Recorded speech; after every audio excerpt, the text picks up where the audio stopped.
and join us. There's going to be a couple of things I kind of want to discuss.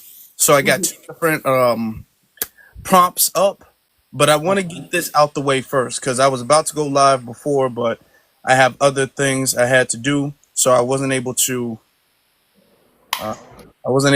get this taken care of. Okay. The other day we had a live, and on that live we were talking about the festival, the Essence Festival, right? On the Essence Festival, we had a Liberian woman come up and said that she identified as an African American. Now, if you guys are familiar with our lives, what we do is, well, for clarification and for context, we ask people to state their race and ethnicity so we can understand where they're coming from a little bit better and the room can understand, and it's more educational that way. She came up and she was clearly Liberian, had a very thick accent, born in Liberia, really raised in Liberia, came up and said that she's an African American. And we tried to educate her on the fact that, okay, you're claiming to be an African American, but African American is already spoken for. Now, as of right now, we are in the process of trying to have on the census and on record a more distinguished term for our lineage, such as foundational Black American, but we're not there yet. And she kept arguing that she's an African American. The reason why we have an issue with this, the reason why this is an issue, is because on the census, African American is distinguished for our lineage of people, for the people who are descendant of the transatlantic slave trade.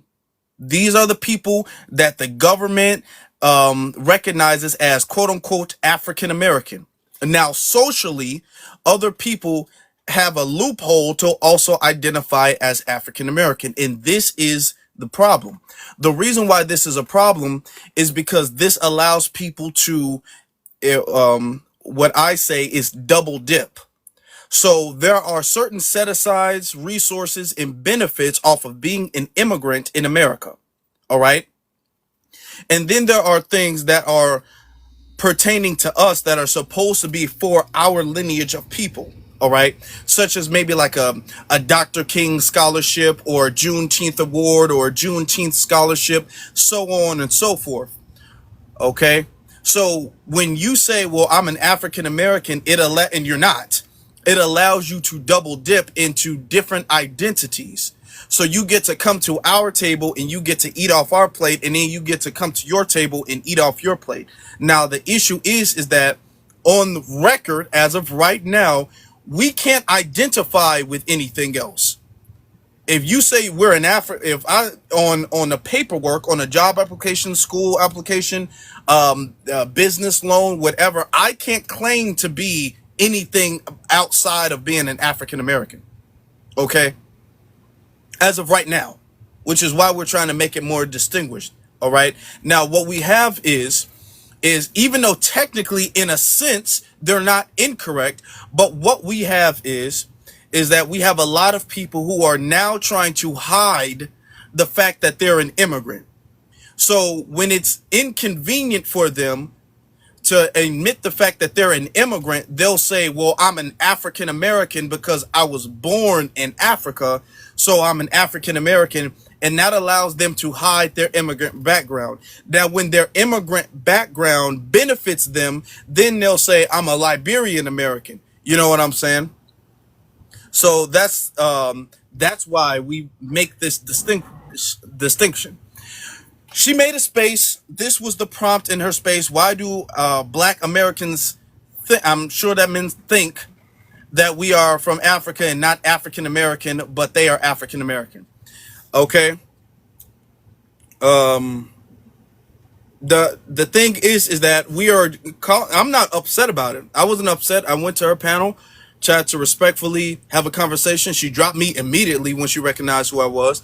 I'm not upset about it. I don't take this personal. But what we're doing is I want to use this as an opportunity to highlight the importance of the fact that people also cosplay as us, because on a census, she'll write that down when it benefits her, and then she'll write she's an immigrant when it benefits her. So it allows them to pick and choose. So if there's like I said, a Dr. King scholarship, Juneteenth scholarship, she gets to, well, I'm an African American. Okay, now when it comes to, even though she's fully Liberian, now when it comes to an immigrant program, now she's an immigrant. You know what I'm saying? So it allows them to cosplay and co-opt and pick and choose, and we're not able to do that. So I want to have this conversation real quick about the importance of stopping the cosplaying of who we are in our lineage, and the importance of using distinguished terms, very distinct terms, because African American is a term that is very vague. And we're starting to realize that now. What the woman just did is she highlighted the point that we're making when we say things like foundational Black American or other things that are more distinguished for us exclusively. She just showcased the importance of that. You know what I'm saying? So I want to talk about that for a little bit. BX, how you doing? Sure. I'm fine. How are you? Okay. So what I realized, Afro, is that remember I kept saying your voice sounds familiar. So I know that she was a returning panelist. I also took into account her name was Payback Time. I think that some people are a bit delusional. They can't handle losing debates, and I believe that she also wanted some shine to her platform, so she came here. Mm-hmm. And then when I got on her platform, I realized what it really was. She's being willfully ignorant. She knows the truth because when somebody who is also an African who we kind of don't see eye to eye, we give some pushback to, we debate on these panels, came up and told her the truth and was trying to show her the 2030 census coming up, where she would actually have to write in Liberia. She could not pick our box. She dropped her. She didn't want to hear it. She didn't want to see it. I think that she understands what we're telling her, even though she don't agree, and she feels so emboldened that she could tell us how we are to identify, all the while trying to say she understands, more about us. I think it was also a play to get some attention to her room. But as I was in her room after, when I had messaged you like, look, this lady is live, blah, blah, blah, I said, what is she going to do after this dies down or underlies down for her? What will be her content? So I think she kind of played us, but she kind of also wanted to make a mark for herself here. Mm-hmm. Unfortunately, I got pissed when she dropped you, and then she went to another live. She went to King Vegeta's live, and I Okay. entered the room to say hi to the people. And they're like, "BX, stay." I said no because she was so disrespectful to Afro Elite. She would have to pay me to debate her, to talk to her, to anything, because I'm going to use her for the same opportunity she used us for if she wants to continue that route. But look at her name, Afro. It was payback time. Yeah. Yeah. Also I was talking about this yesterday on YouTube. There's a political candidate. His name is Zoran Mamdani, I believe. Zoran Mamdani in New York. He's an Indian. He was born in Uganda, and he identifies as an African American because he was born on the continent of Africa, and he said he's not black, but he still is technically an African American. And this is why the words that we use to distinguish ourselves is very important. Okay, because he'll be able to go around and cherry pick what he identifies as. Able to go around and cherry pick what he identifies as. All right, he'll be able to put African American on this paperwork, Indian on this paperwork, you know what I'm saying, a foreigner on this paperwork. He'll be able to pick and choose. Unlike us, we're not able to do that. This highlights, I'm not upset with her, even though she was tripping and very rude, but I'm not upset. I don't take it personal, but it just goes to highlight the importance of making sure that we're not cosplayed. It highlights the importance of making sure that the language that we use is very specific to us. The term we refer to ourselves as is very specific to us. All right. Okay. But I guess we can. BX, can you set the decorum of the room, please? Sure. So when y'all come up and y'all request to come up on the panel, immediately go on mute until directed to speak. When you are directed to speak, please state your race and ethnicity. And I'm gonna give you, please mute Hood. Hood, please mute because you're doing some moving around there. So when I ask you your race and ethnicity, or when Afro asks you your race and ethnicity, you should lead with your race is black, and you are either Jamaican American, Haitian American, Nigerian American, or South African American for the most part. This is why. My race is black. My ethnic group is African American/Black American, but I culturally identify as a foundational Black American. What that means is that my ancestors can be found during the emancipation period of 1863 through 1865 and found on the 1870 census. If your ancestors do not fit that criteria, then you are not a foundational Black American, African American/Black American. That is our ethnic group. Me, Afro, Zizis. And you cannot migrate into our ethnic group. So you are your country of origin, hence Jamaican American, Haitian American, so on and so forth. Please use TikTok friendly language only. Say things like deletion, strange fruit, unaliving, hard candy, D-rugs, so on and so forth. If you, oh yeah, please spell out like GANGS or use red or blue if you have to, things like that. Also in the chat, do not write out unfriendly TikTok language. Please, I am to drop you if it's a hard cuss word, but for the most part, if it's something we think could fly under the radar, we will. Do not comment fruit emoji or F1 in the chat. It alerts TikTok to monitor the live. So we got caught out there with our little tricks and stuff. So we got to revamp things, guys. So right now the safest thing is to drop and bring you back up. I think also by Afro Elite's name, there's a heart there. Please click it. Complete the daily mission. It helps keep him in the rankings and improve his visibility in the algorithm. And I believe that, constant engagement so the lives don't glitch. That means tap the screen, share the live, and yeah, for the most part. So let's keep it cute. Go ahead, Afro. I think that's it. All right. Yep. All right. Let's get started then. Let's get started. So, Zizi, how you doing? Good, darling. How are you? I'm great, beloved. I'm great.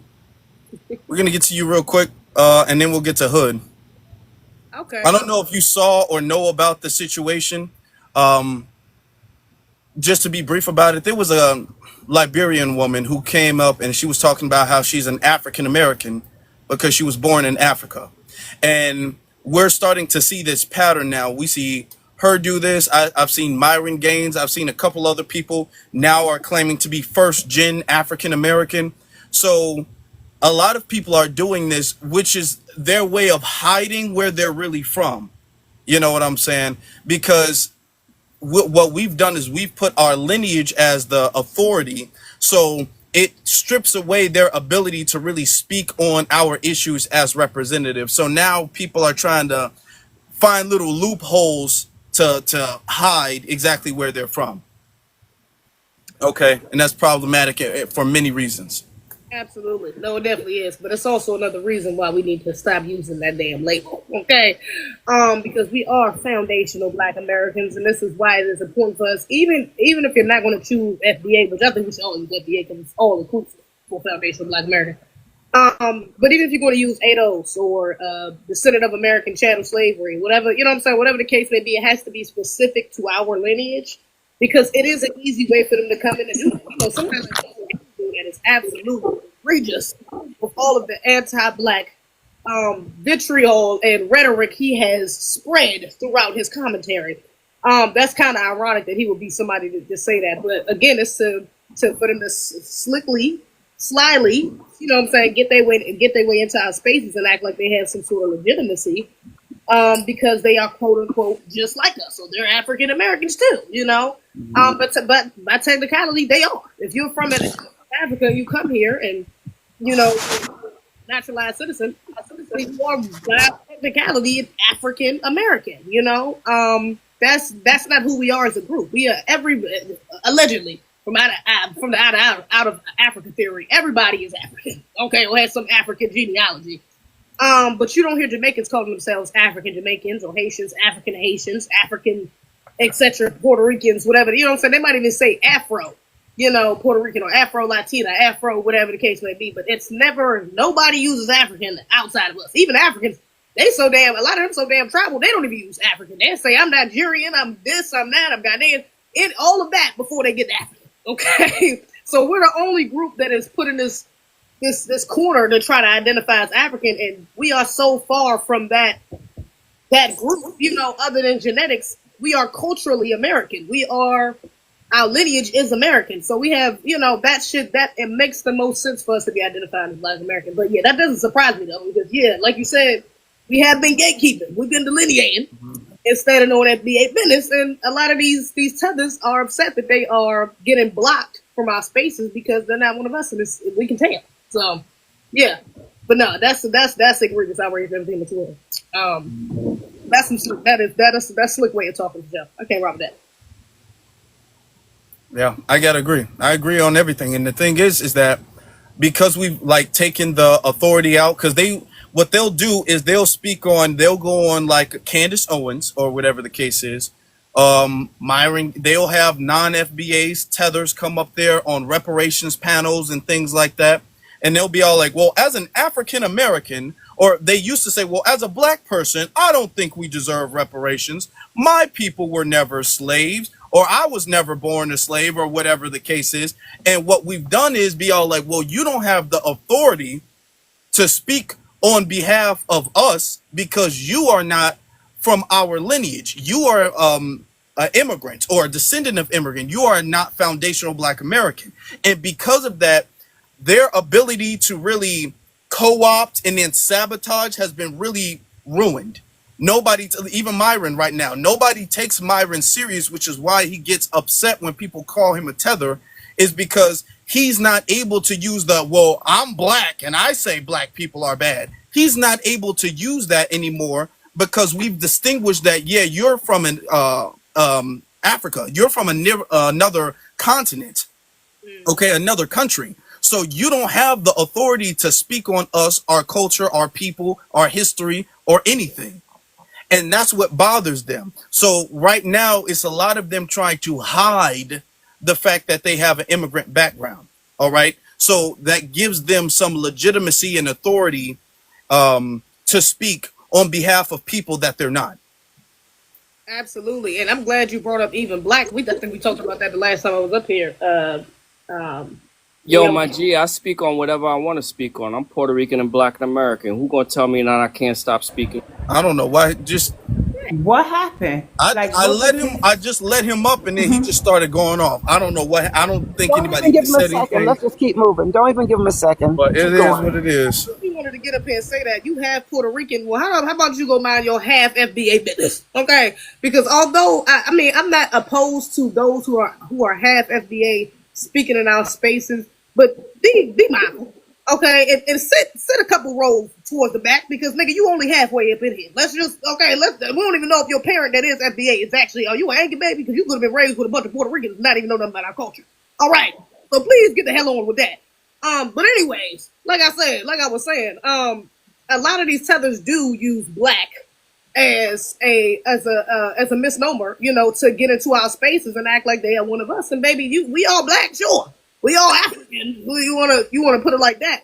But we are not, you know that when Black Americans say, I'm Black, we are used to using that as our full identity. We mean that as our ethnic and our and our racial identity. So yeah, don't be disingenuous coming into space and talking, yeah, I'm just Black. And you know that you was raised to think that you was Jamaican first, you was Haitian first, you was Nigerian first, and now that you came over to America and learned our language, that Blackness is our first identity, it's like, oh, okay, well, I'm gonna fit in. I'm just gonna say I'm Black. And it's like, no. Why you call us tethers? Why you call us tethers? Y'all are triggered tonight. God, we just started. Y'all coming off the mic so bothered. Damn. Okay.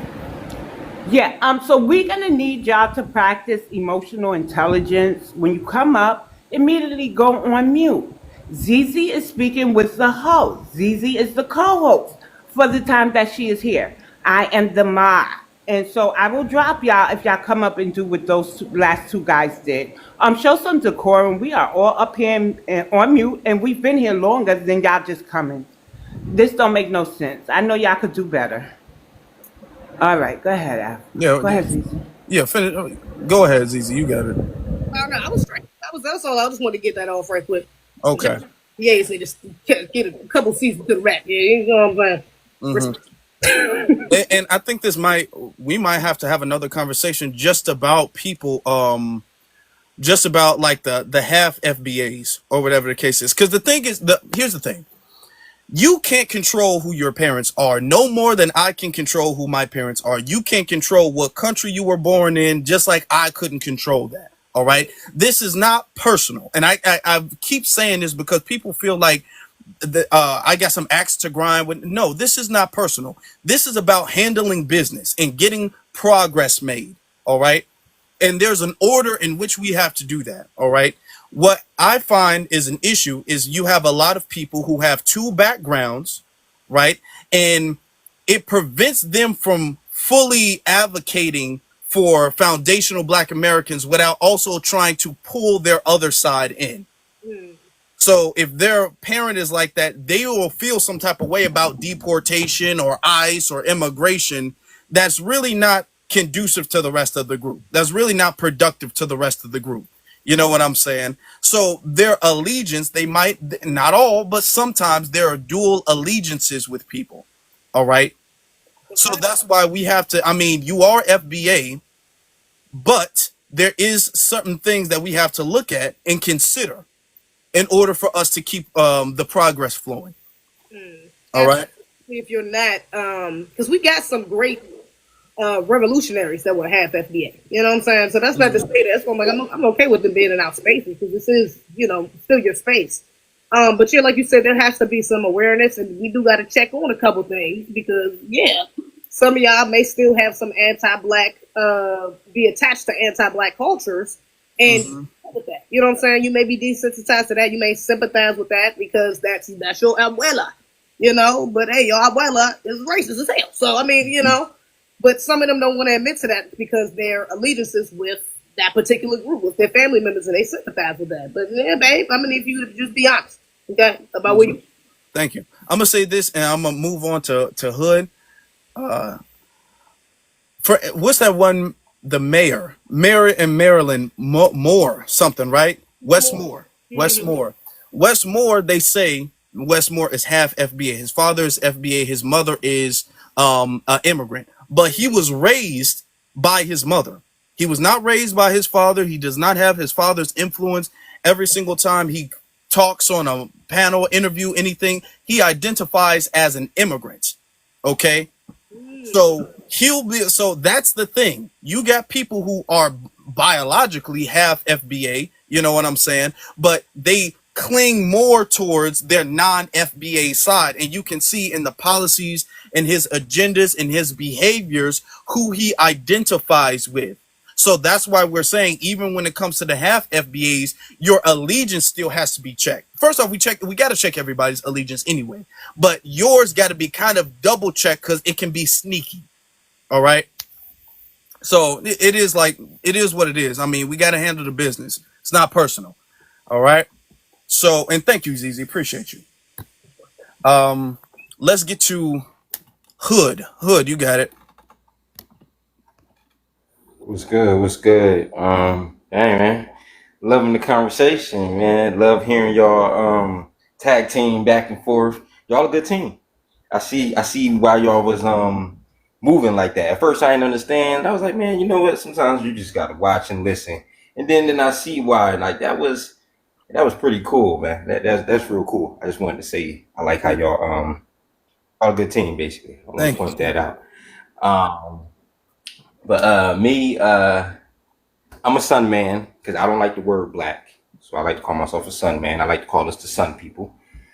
Okay, but and I'm not trying to just real quick, just for specification. Where's your lineage from? Oh, America.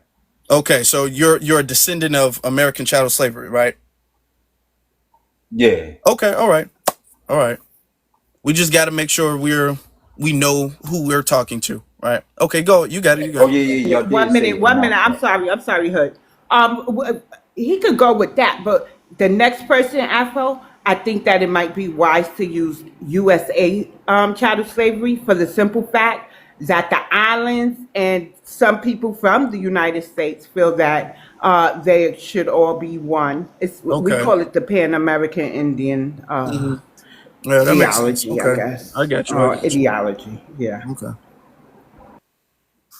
Hood, you can finish. All right. Oh, my bad. And I agree with everything everybody was saying. And but um, well, oh yeah, the one thing I want to touch on is about I forgot the word, the safe word that y'all was using with people that have mixed backgrounds but try to Half speak FBA. for us. Y'all know what I'm talking about. Yeah, have FBA.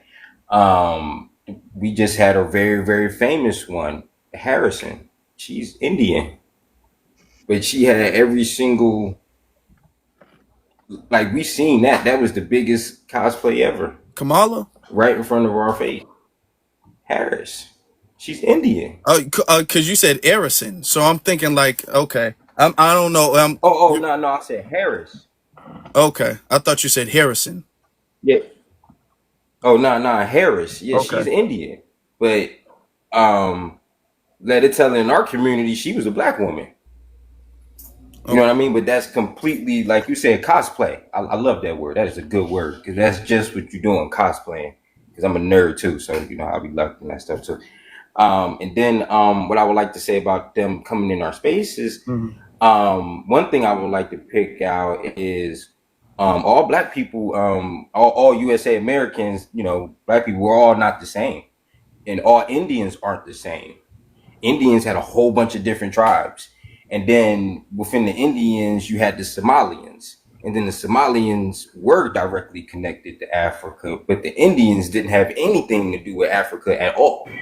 So I think a lot of times how they get in our spaces, I think we don't know entirely who we are sometimes. Because just by us calling all of ourselves black, that's wrong. Because some of us are Indian, and then what tribe, what Indian tribe are you a part of? And then some of us were the Somalians, and the Somalians were directly connected to Africa. So I think they able to come into our spaces because we don't know our culture good enough. And I think we need to study who we are more so that nobody else can cosplay us because I don't think we play us enough. Okay. Let me say a couple of things. Kamala is not half FBA. Her father is Jamaican, and he's what, like, his father is white, and then his on his father's side he's white, and then on his mother's side, the I guess the jury is still out, but they're saying his mother, even if his mother was Jamaican, that would make him half Jamaican. So Kamala is not even like half Jamaican, really, for real, for real. But she's not FBA at all. Nobody in her family is FBA. All right. Right. And And Jamaican I heard is the something weird only a about Bob black Marley island. too. I heard that he had a YT parent. He does. It's only what I heard. I don't know if it's true. It's Yeah. true. Another thing I would say, when we use the word black, and I'm going to respect your belief, but when we use the word black, we're speaking of the racial category, the classification of people who look, with dark skin, certain hair, certain facial features and everything. Those are people who are classified as black. All right. So that's what we're speaking on. The reason I feel like there's been such an issue is because in America in particular, there is no different nation in America that we can identify with besides being an American. So distinguishing ourselves, it was just black. We was using that as our race and ethnicity simultaneously. All right. So when anybody asked you who you were or where your people are from, you would just say black, just off rip. So we would kind of use that interchangeably, I mean, as our race and ethnicity. Now, other groups of people who are coming in are also black by the classification of race, but their ethnicity is not the same. So that's why there's a lot of confusion. We've also been called many, many different things throughout the years and all of that stuff. So that's why we're trying to get a concise term that identifies us specifically, all right? Which is what a lot of people are saying would be foundational Black American, because that's very clear, it's straight to the point, and it's only pertaining to us as our group of people. Now, we understand that there are different Black people throughout the world, right? So we're not using that as an ethnicity, all right? So yeah, there were Black people here before Columbus. Okay, there were Black people here. There were Black people in Asia. There were Black people in Europe. You know what I'm saying? There's Black people all over the place. You know what I'm saying? So we recognize that we're not all the same. I don't know if this is your first time, and I want you to understand where we're coming from. I don't know if you, This Afro. yeah. Do you see the lady named Vivi? I believe that her first page is Viva. She has a couple of pages. But she's an African. You see how they come in and they just want to bother me?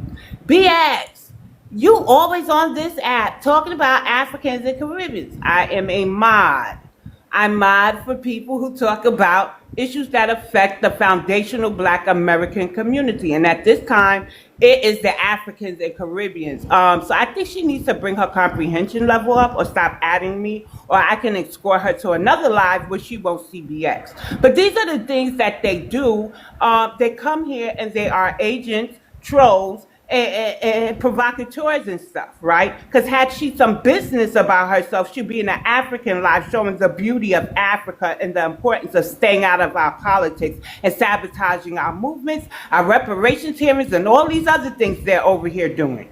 If she has some sense about her. But this is the stuff that goes on, Afro. And then they want to come up here and do the things that Liberian lady was saying. I'm just pointing that out. Mods, you could feel free to, lady was saying. I'm just pointing that out. Mods, you could feel free to if she disrupts the chat, get rid of her. Because she's pissing me off. I'll land. Y'all don't do that. Don't piss BX off. Come on now. Don't do that. But okay, yeah. I mean, and there's gonna be trolls and stuff like that. We're trying to have a mature, productive conversation. Y'all trolling makes your argument look worse. Just letting it be known that you trolling makes your argument look worse, because we'll give you a chance to say what's on your mind, even if you disagree. But trolling in the chat room makes you look real bad, all right, in your whole argument. But Hood is not here right now, so let's get to Tisha or Tasha. Sorry, Tasha. Yeah, sure, that's fine. Tisha. Okay. Yeah, I'm laying down, so hopefully you all can hear me clearly. But Yeah. thank you for having this live. Hey, BX, I think I already spoke to you. And hey, hi to everybody on the panel. Host, I think this is my first time coming on your platform, but I've heard you a couple of times. You're very intelligent. I don't know if you said you had a legal background or not. Did you say you had a legal background or? I No? probably should. Yeah, because I've heard you before, and I was like, whoa, wait a minute now. I do have some attorneys in my family, but anyway, let's see what I was trying to say. Okay, so one thing I wanted to thank you for is I was sitting here thinking, I actually typed it in the chat, as you all were saying, while people were upset with us for separating ourselves and saying that we're foundational Black Americans, and people were throwing out different reasons, and then you turned around and said, well, they're upset because people want to be able to say, I'm Black American, and then get out there and say, yeah, I'm Black American, you should listen to me. And by the way, I don't think that you ought to have reparations. And when you said that clicked, because I was trying to figure out, no, it's deeper than that. That's exactly what it is. That's number one. Number two, and this is the thing that I want everybody to remember, I don't have any hate for any other Black immigrant group. I love all you are, all. But I do have a problem with some of the people that they are sending over here representing the continent of Africa. And I know they have some beautiful people over there, but some of the people they're sending over to represent us, they just hostile and they're coming out as enemies. So here's the thing that I noticed. One of the things that they're doing is they always want to tell us, you don't know your culture. And I know that's not the topic today. And the other thing they throw out, no matter what we're talking about, they jump up, oh, you don't know your culture. And what's the other thing that really irritates me? I can't even think of it.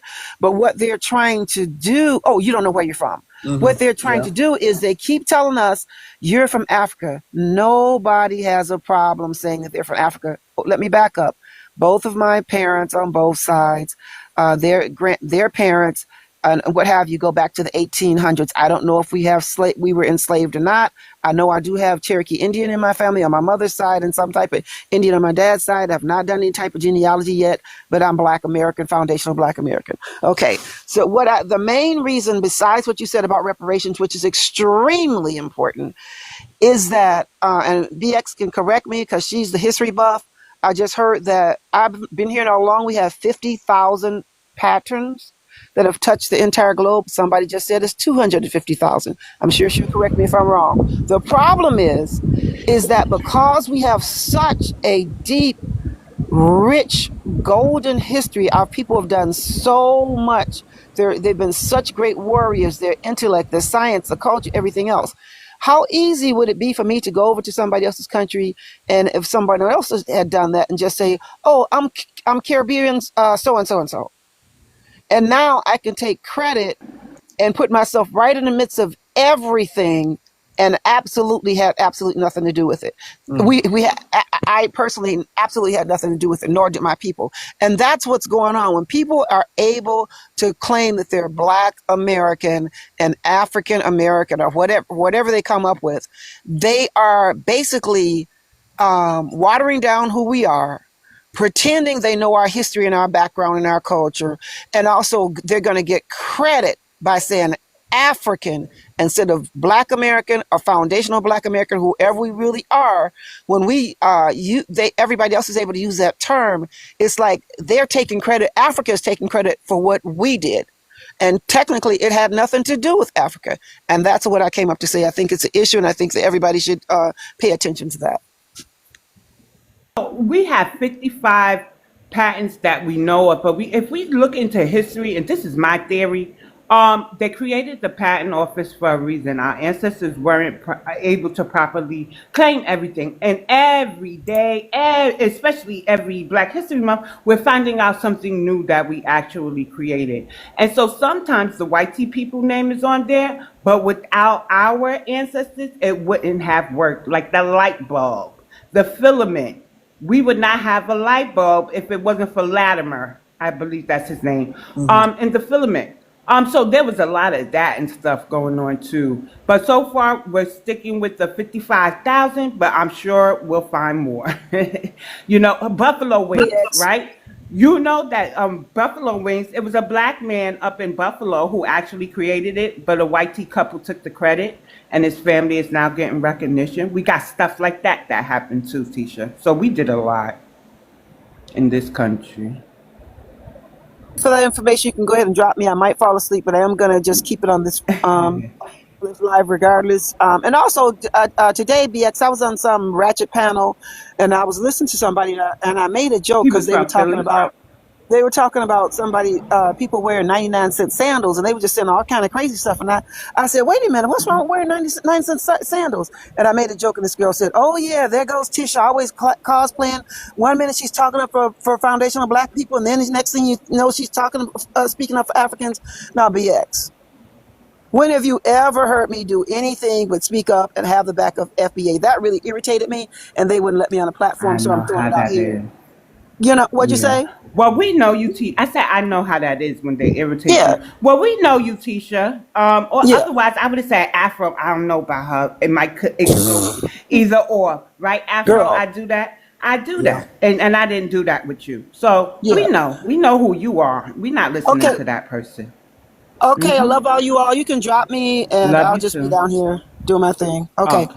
All right. Thank you. Thank you. You're welcome. BX, you're gonna drop her? Or you okay? Yeah, I dropped her. Right, yeah. Let's get you my good brother Black Vanguard. I'll be seeing you on Twitter, brother. What's going on? Yeah, what's up? Yeah, I've been on TikTok. I'm gonna start being on TikTok because I know y'all do lives like that on TikTok like that. So I'm gonna start being on it more often, a little bit. I'm available.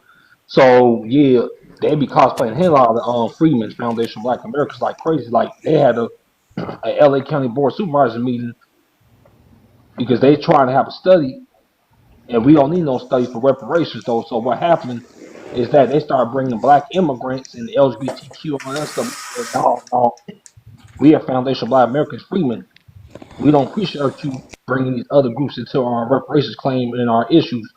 Because I'm gonna start posting some of the videos on TikTok, but you can go on my Twitter. I posted on Twitter Mm-hmm. how the people in the community came out, called, and they said we want you to redo the report and change the language of it though, because we don't want you to loop us up with African and Caribbean immigrants or Latinos though. So we shut that whole thing down. But they be cosplaying us like crazy, like the Essence Fest that basically failed.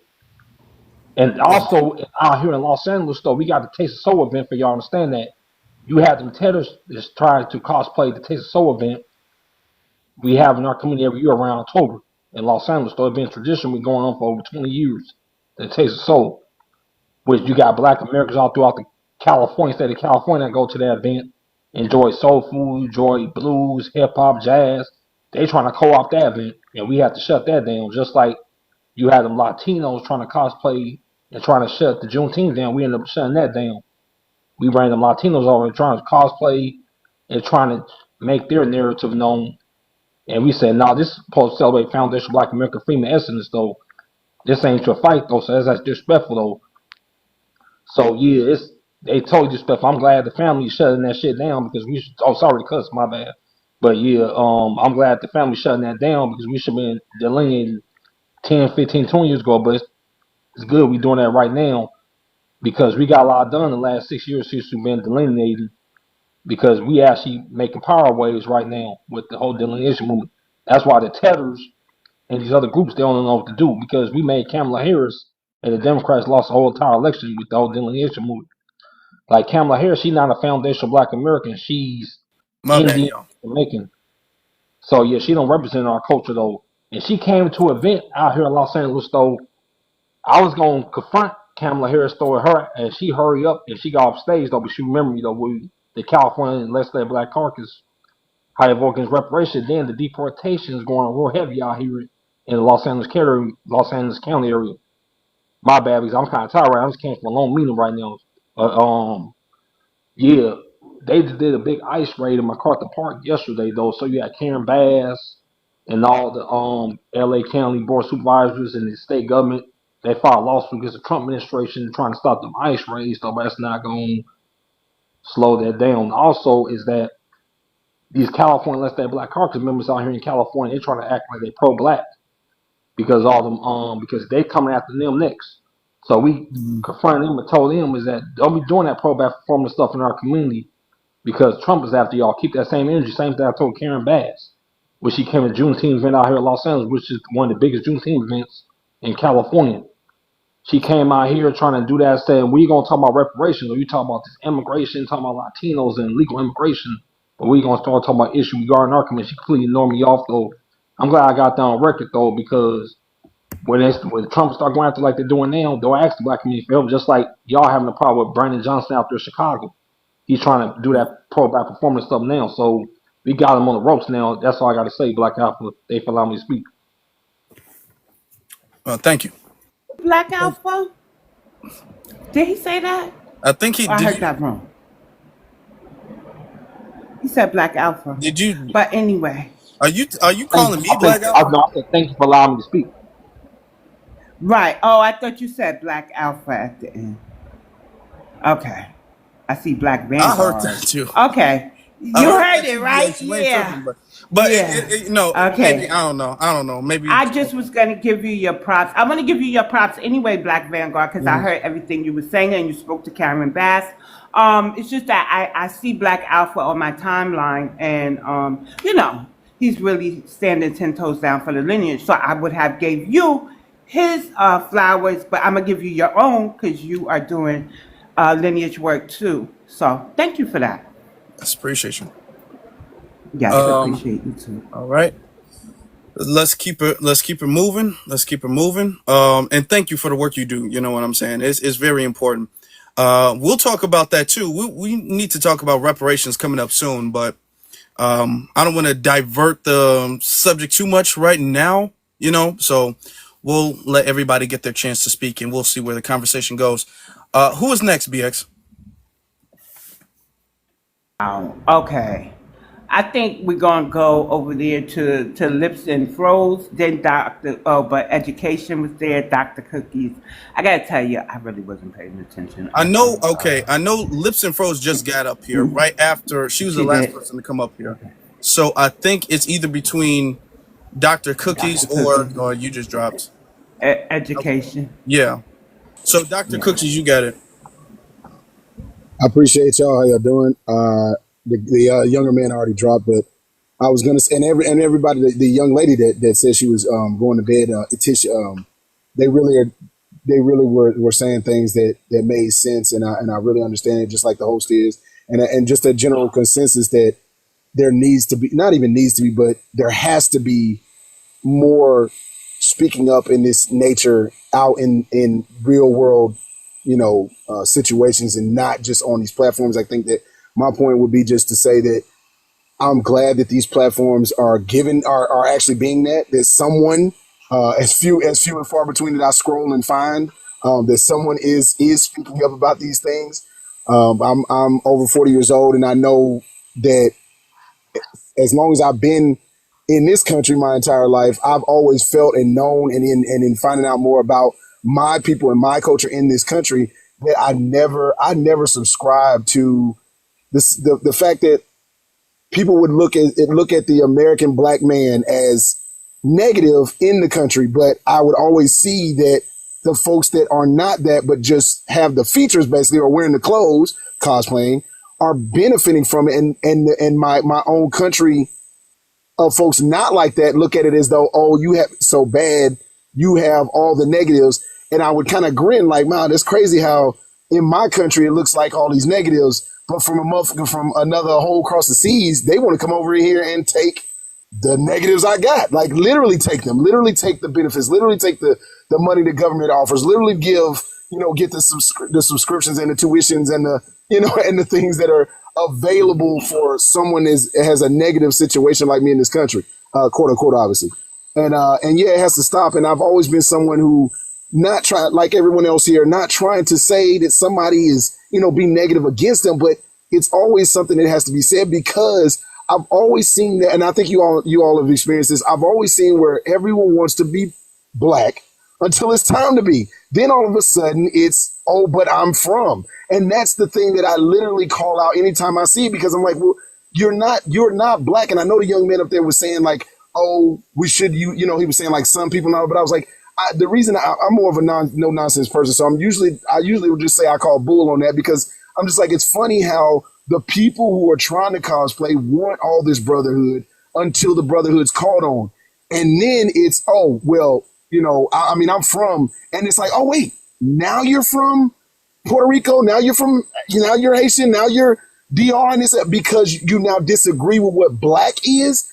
And host, I would disagree with one thing you were saying. Well, what in this country, being black, it is synonymous. It is synonymous with exactly my culture and who I am in this country. That's how I know that people not from this country can come over and try to use just black. And why they do just use just black until it doesn't benefit them, because they know it's synonymous with this country. And the reason I say that is because when you're in another country, we won't just say Africa, but when you're in another country, they don't call each other or refer to each other as the color of their skin, because they're predominantly that skin. Only in America, which is why we got the whole stupid name of melting pot, do you see so many different shades of people of any colors that folks started to say things like, oh, well, since you're this color, this means that. But only black actually means exactly who they are and the color of their skin. So that's the only place I didn't know if you had said that like that, but I was saying I disagree a little bit, because I do say, when somebody asks me what I am, I go, I'm a black American man. I'm black American man, period. African can be put in there or not put in there, but I'm black. I am the only black in the world, because in the places where there is black people, I would only call them black people. They would call each other like the young man was saying, oh, he's Somali, oh, he's this, oh, he's that. Exactly. But when they get here, that's when they just want to be black. But that's my people.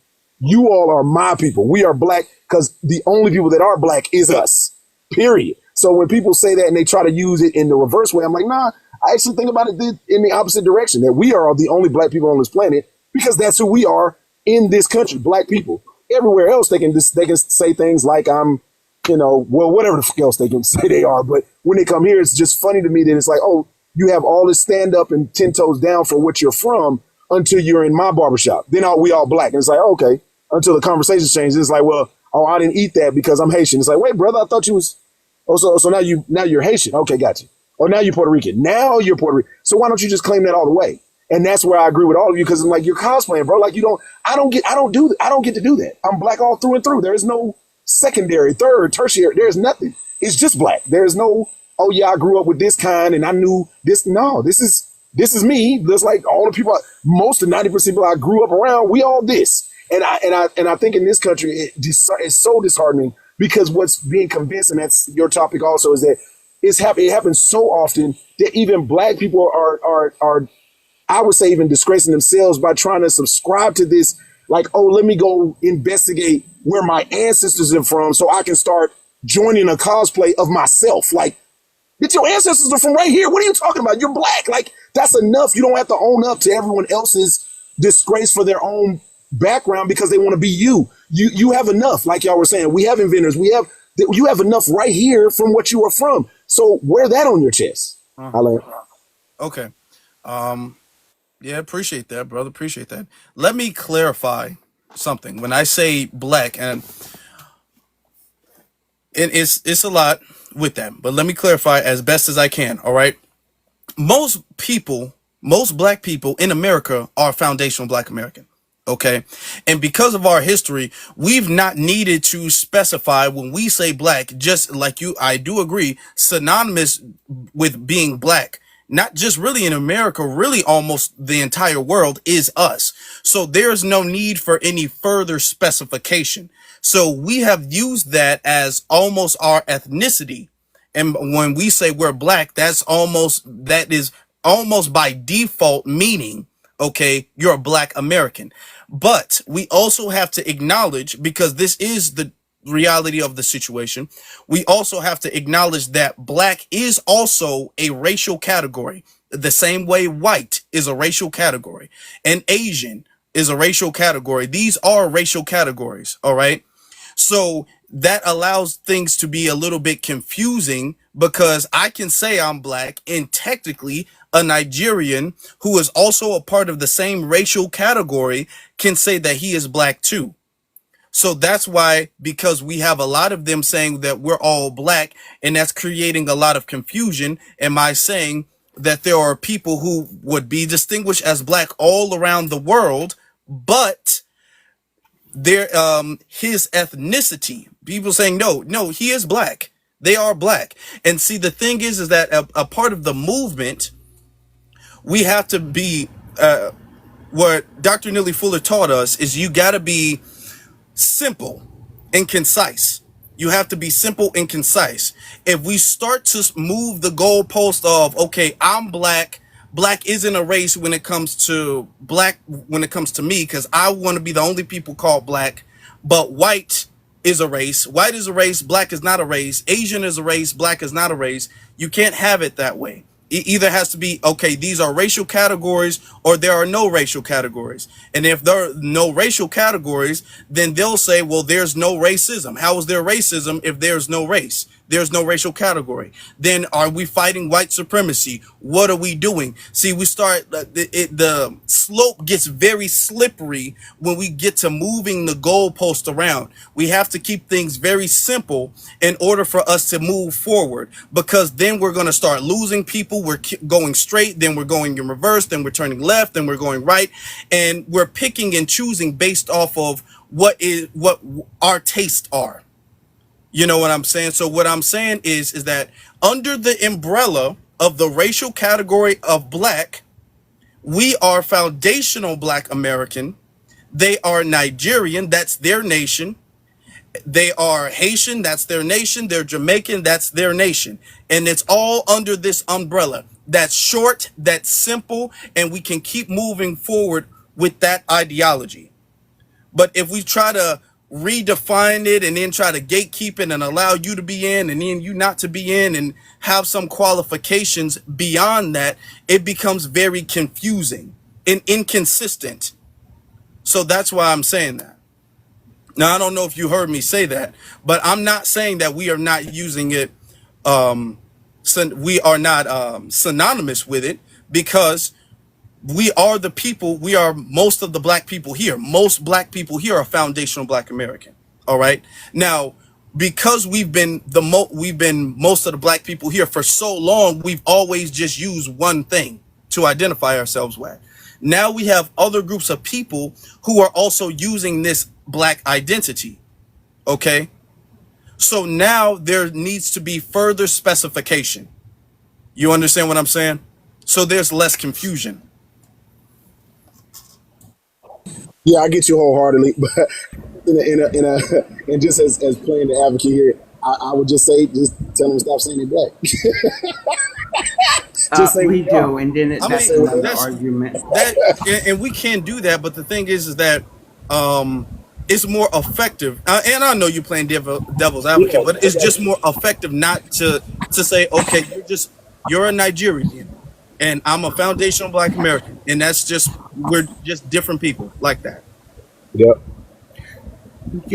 Afro Elite, I don't know if you pay attention to my tweets on Twitter, but I had tweeted a clip of Dr. Claude Anderson, and Hmm. he was saying that we are a nation within a nation, Hmm. and we should have declared ourselves a nation as opposed to integrating.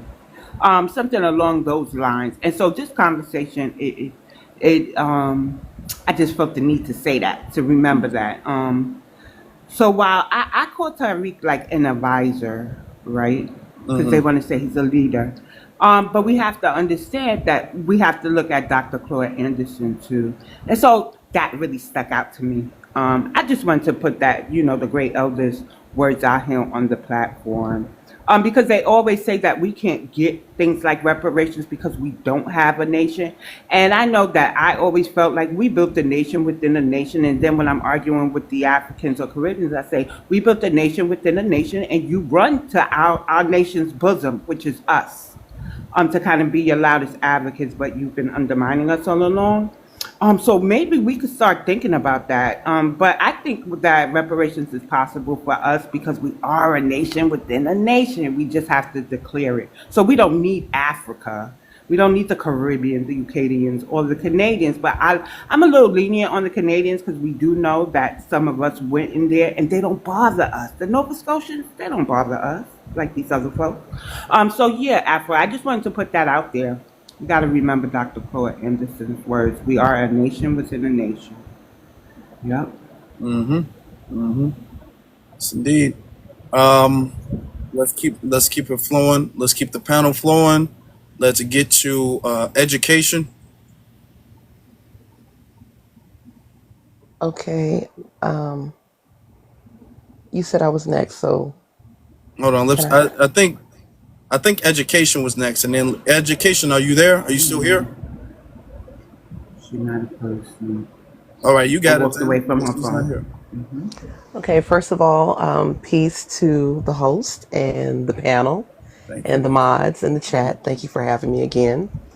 I think what we're experiencing right now is a very one-sided narcissistic separation and breakup. What we're experiencing right now is being in a relationship with groups of people from the diaspora that we've welcomed and we've loved on for years with open arms. And we've welcomed them so much into our culture and we've been so amazing to them for so long. They don't know anything else of us being any other kind of way.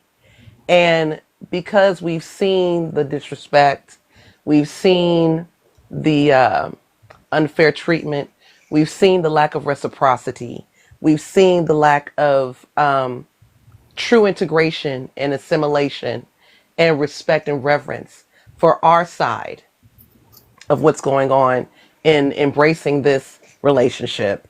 We came in open hearted, we came in respectful, we came in embracing. What we're seeing right now at this time is the fact that we're waking up to it being a one-sided relationship with zero reciprocity. And now that they're seeing that we are waking up to what's going on around us economically, spiritually, culturally, just on multiple levels. Scholastic, I mean, just the fact that they took our kindness and our love to undermine and just overall assault and come after and just do all the things they've been doing up to this point, for us to finally wake up and stand 10 toes down with our delineation, it's really making them feel away right now. So to them, I see it as a bitter, salty breakup and separation. And I think we're going to continue to keep having them have these responses towards us because they've been used to cosplaying and absorbing our culture and living off the bosom and just gaining the riches off the wealth and abundance of just who we are and what we've contributed to society.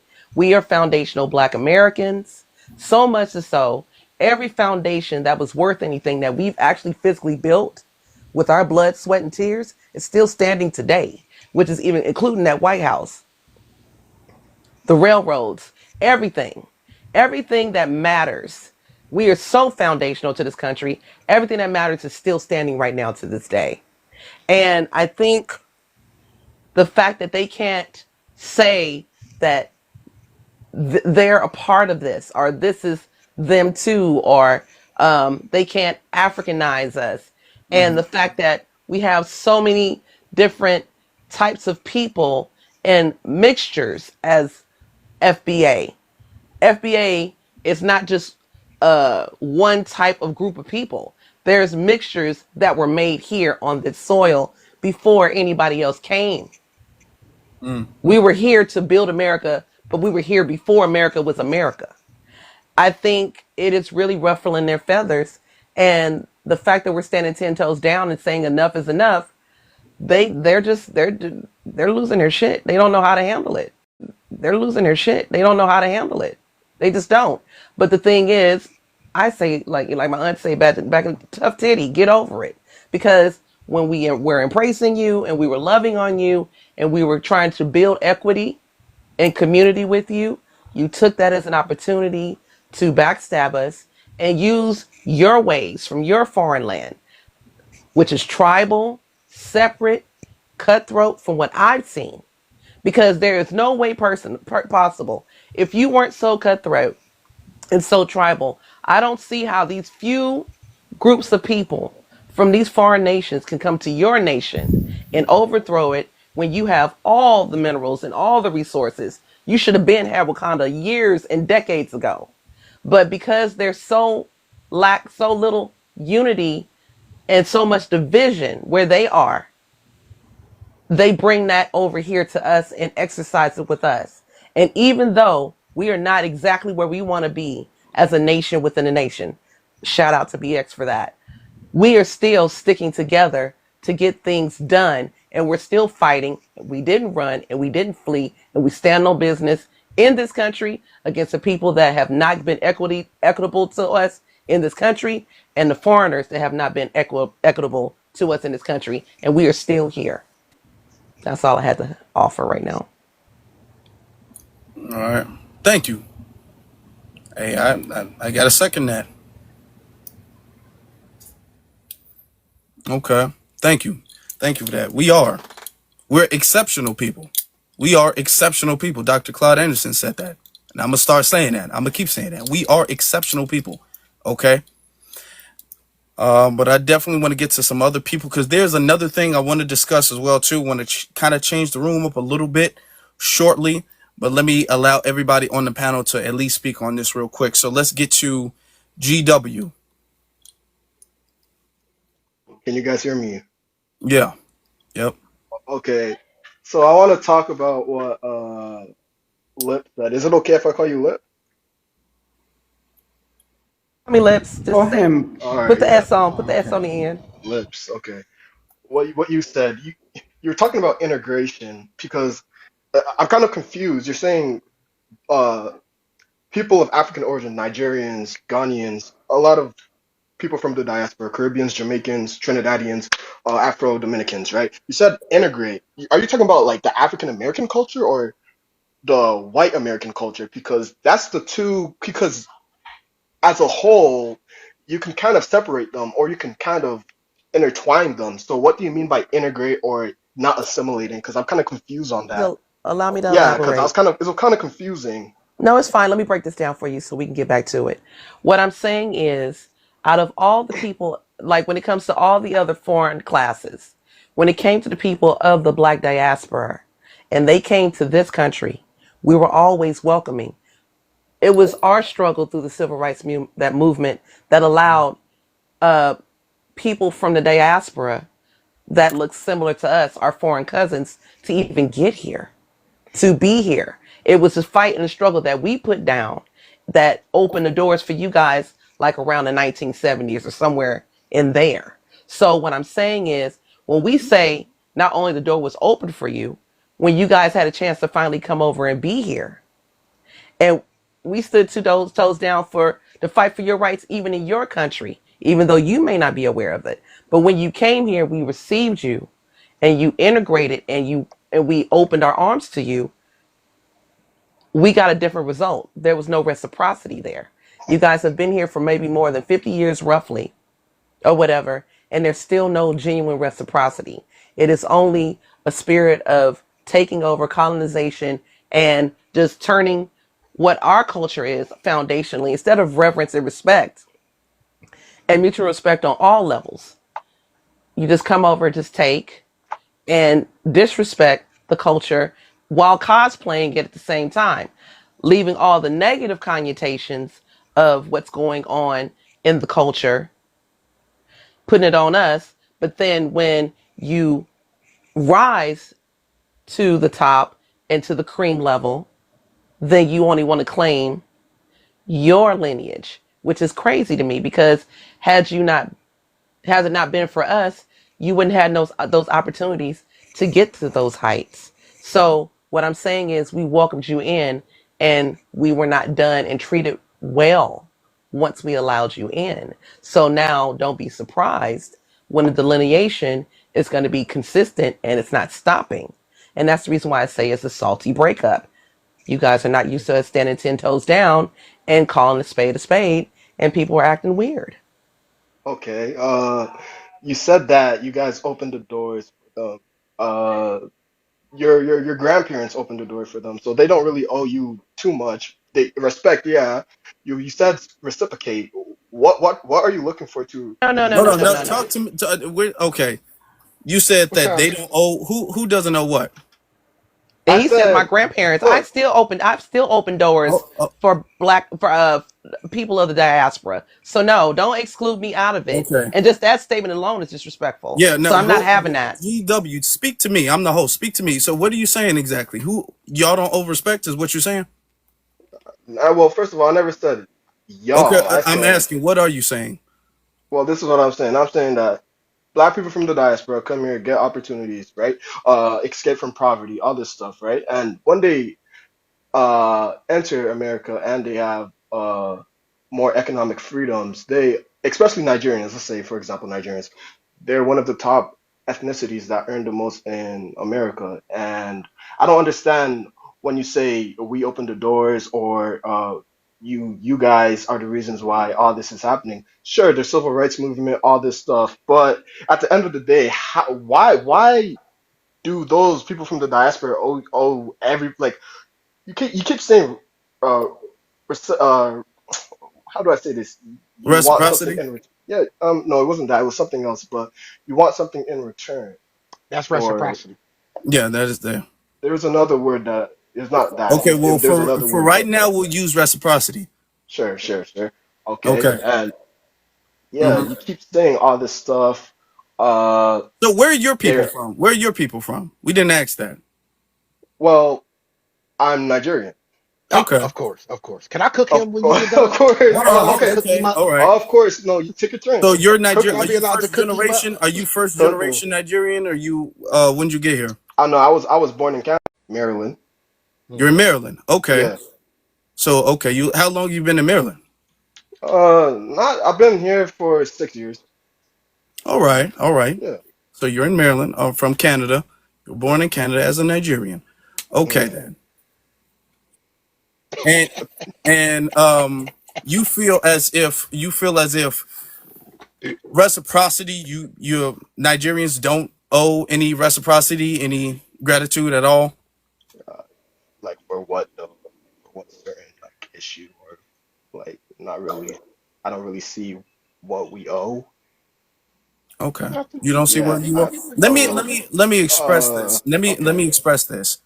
This is why and I'm going to be a little rude right now. I'm just going to be a little bit rude. This is why your parents and your family are losers. All right. Ooh. This is why a lot of people in Nigeria are losers because they think like your ass.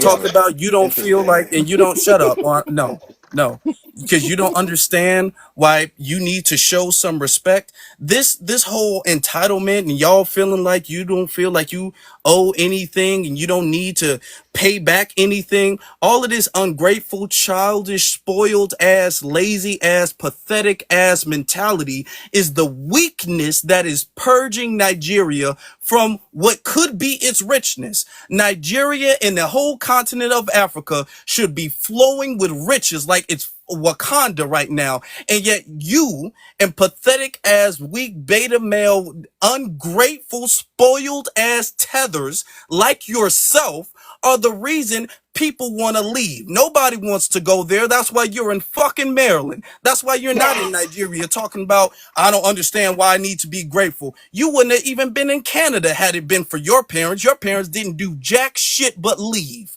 So if anything, you need to be paying homage and being thankful. But you get to come over here and because you're insecure about what you and your people can't do because they can't do it, you feel like you don't need to pay anything back. See, this is the reason why we're delineating, calling y'all out.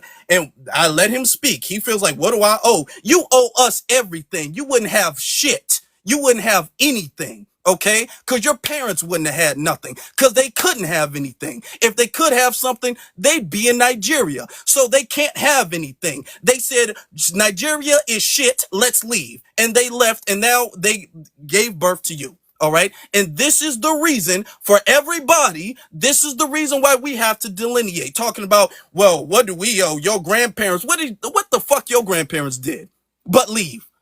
Tell me if you want to talk about I don't owe anything you don't owe anything to this generation because of my grandparents. What did your grandparents do for you? Not only for you, for Nigeria or anybody else in the world. My grandparents, my parents, me included, all of us, we're all one people who've done everything for everybody else in the world. And we have people who have done nothing, brought nothing to the table, talk about how they don't owe shit. Mm. Hey, since you decided to I don't cook, know can how I at this least stuff bring is some sides to changing. the? Can I at least bring some sides to the to the cookout? Go Since ahead. you cooked the see, and here's the thing. I'm gonna say it like this: we don't need your respect. You know what I'm saying? We don't because watch this. As rich in natural resources as Africa is, none of you bums have figured out how to make your lives better. That's see, I've been saying it in Afro Elite. I'm glad you posted this because I've been saying this stuff for years. Why do we want to be so associated with a place where if we look at the people, they act worse than the white folks sometimes? And they not Right. smart. They only live off of what little bit of knowledge they gain at the airport on the way over here. Because if we look at them, they done brought bed bugs, they done brought roaches, they done inundated our communities with nothing. If you ever worked around any of them, you know they stupid as bricks. They can't think Okay, straight I'm at gonna stop all. you. I'm gonna stop you. I'm gonna stop you. Afro Elite. For some reason, I see a lot of the African trolls. Mm-hmm. Yeah, Certainly the one I just dropped. I'm not. yeah. She gets really disparaging. We're not in the mood for her today. Peacemaker is a troll, and our historian. I don't know. I I don't think see he's Peacemaker. Oh, Peacemaker. right Okay. here. Yeah, All he's right. another African troll. All right. Yeah. So it seems like they put the word out for people to come to this Hey, let chat, them but keep coming this because chat. I could cook One sides all day minute, long. 1 minute. No, no, no, no, I'm no, no, sorry, my no, no, bad. no, no. This platform is designed to have a fruitful discussion. However, there was a Liberian lady here the night before, and I think Afro Elite is just a little fed up because I'm fed up too. We're hearing y'all don't owe anything when all we're asking for is reciprocity, right? But you want That's us it. to protest and these things, so on and so forth. So this platform really isn't, hey, Afromatic, isn't for the peacemakers, the Miriams, and whoever else is a troll in here. The viewers, like we're here to really have a discussion. We Mm-hmm. really are. So I don't know if you want me to mute, block, or just leave them in the chat, but don't bring them up. So yeah, listen, I want y'all to understand. None of this stuff is personal to me. All right. The thing is that sometimes you have to be diplomatic and you have to debate and educate people, and then sometimes you just got to go off. Sometimes you just got to check people. It's no talk. The way he came about it, like, man, I don't see what we owe you anything. Oh, it's no talking. It's no debate after that. It's no nothing after that. It's straight up. You need to be checked. You need to be put in your. And then folks in the chat room, I saw y'all was agreeing with his ass. All Yeah, right. And if they goofy. anybody who was agreeing, you can kick him out. BX. See, this is this type of stuff because if we allow this disrespect, it enables more disrespect. If I was to allow him to go ahead and talk about how he doesn't owe anything and they don't owe us anything, then that would enable other people to go around and say that they don't owe anything. And I'm not going to do that. I would not be doing my job if I allowed him to get away with that. All right. He didn't say anything out of ignorance. He didn't even try to have a mature conversation. What he did is straight up disrespectful. I could tell by the way he even referred to lips as, can I call you lip? I was like, why would you say lip instead of lips when her name is Lips and Fro? But I didn't say anything. After that, I knew it was straight up disrespect. So, okay, we're matching energies at this point then. All right. Because I'm not going to allow you, I'm not going to sugarcoat it, okay, and act like you're some child and be soft with you and allow that disrespect to continue. I can't do that. Yeah.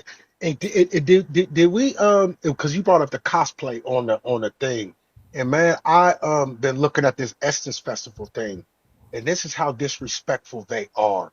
Do you see the female owner or the CEO of Essence, how she is literally mimicking black culture to try to fit? Like, it was so disgusting. And then they was doing interviews where you could tell that whoever dressed these ladies up, they put the most raunchiest wigs on them, the most raunchiest makeup. And it's almost like they claim they don't like us, but it's like they want our rhythm, but they don't want our blues. Like, literally, Essence Ventures outline was that they were trying to target our 1.2 some trillion-dollar buying power. That's why they bought into Essence Ventures. That's why that's what they were targeting, and that's the reason why they were the only ones to profit. And then when you look at it, this was straight from Nigeria. They had a Nigerian parliamentary meeting or something where they were Mm-hmm. talking about what they were going to do. And it's like, I've been saying, Afro Elite, you heard me say this before. We really, really need to even stop calling ourselves African American because we are not African. We don't act like them. We don't look like them. We don't think like them. We are not those people. And we see it. They act like children. And then if you really look at the history of Africa, it's the youngest continent on the planet. They don't want you to really know that. But this landmass we call America, which is called Alexa Amagrib or something like that, traditionally Turtle Island, this has been here millions of years, long before Africa. We are an ancient people, and we need to stop identifying ourselves with those people. If you look at us, we are symmetrical, right? So when you look at our facial features, you can fold our faces in half, and it's symmetrical. We are the only people on the planet that are like that. We are the only people on the planet that can have a child that looks Asian, a child that looks Caucasian, a child that looks we literally embody. Yeah, that's why when you can have two black people and their kid will come out with chinky eyes because that is not an Asian feature. That is us. We are a whole different group of people, and we need to understand that. And also, we need to stop using the word diaspora. Them people ain't us.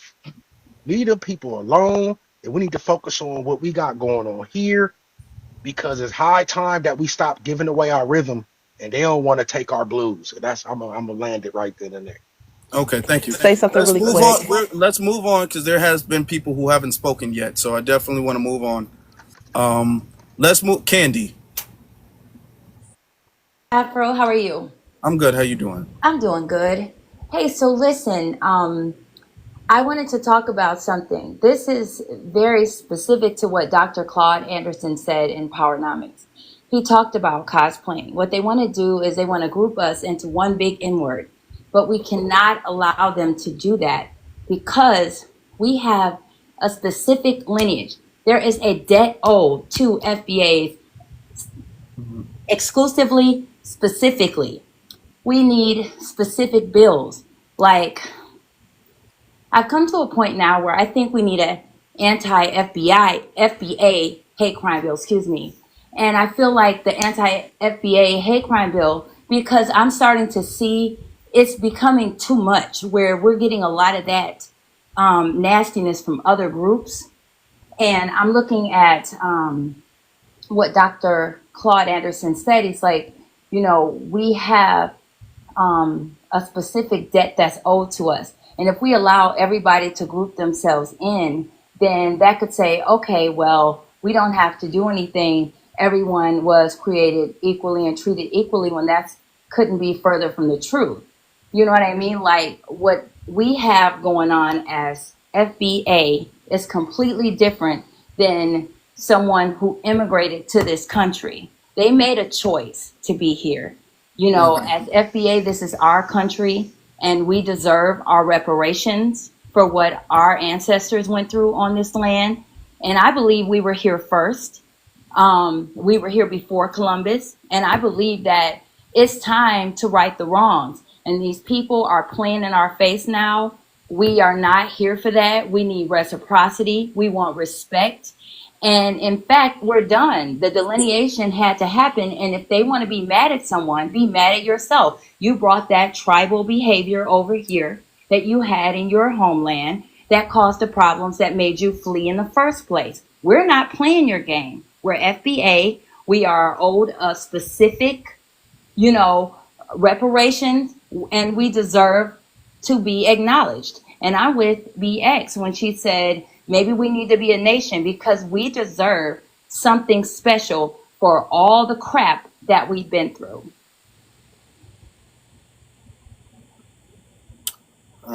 We do. We do. And this is why we got to make sure we specify. Because one of the things Dr. Claude Anderson kept saying is that these ambiguous terms and even comparing us to immigrants at all is what's holding us back. And the second we start synonymously agreeing culturally that we are not immigrants, which is why they keep trying to redefine what being an immigrant means and all of that stuff. I posted something on Twitter earlier today where people are trying to make the argument that we're like, they're redefining what an immigrant is so we can be immigrants. Because us being immigrants is important to make us stay in a certain position. All right. So the second we acknowledge the fact that we're not immigrants, we move out of that position that they need us to stay in.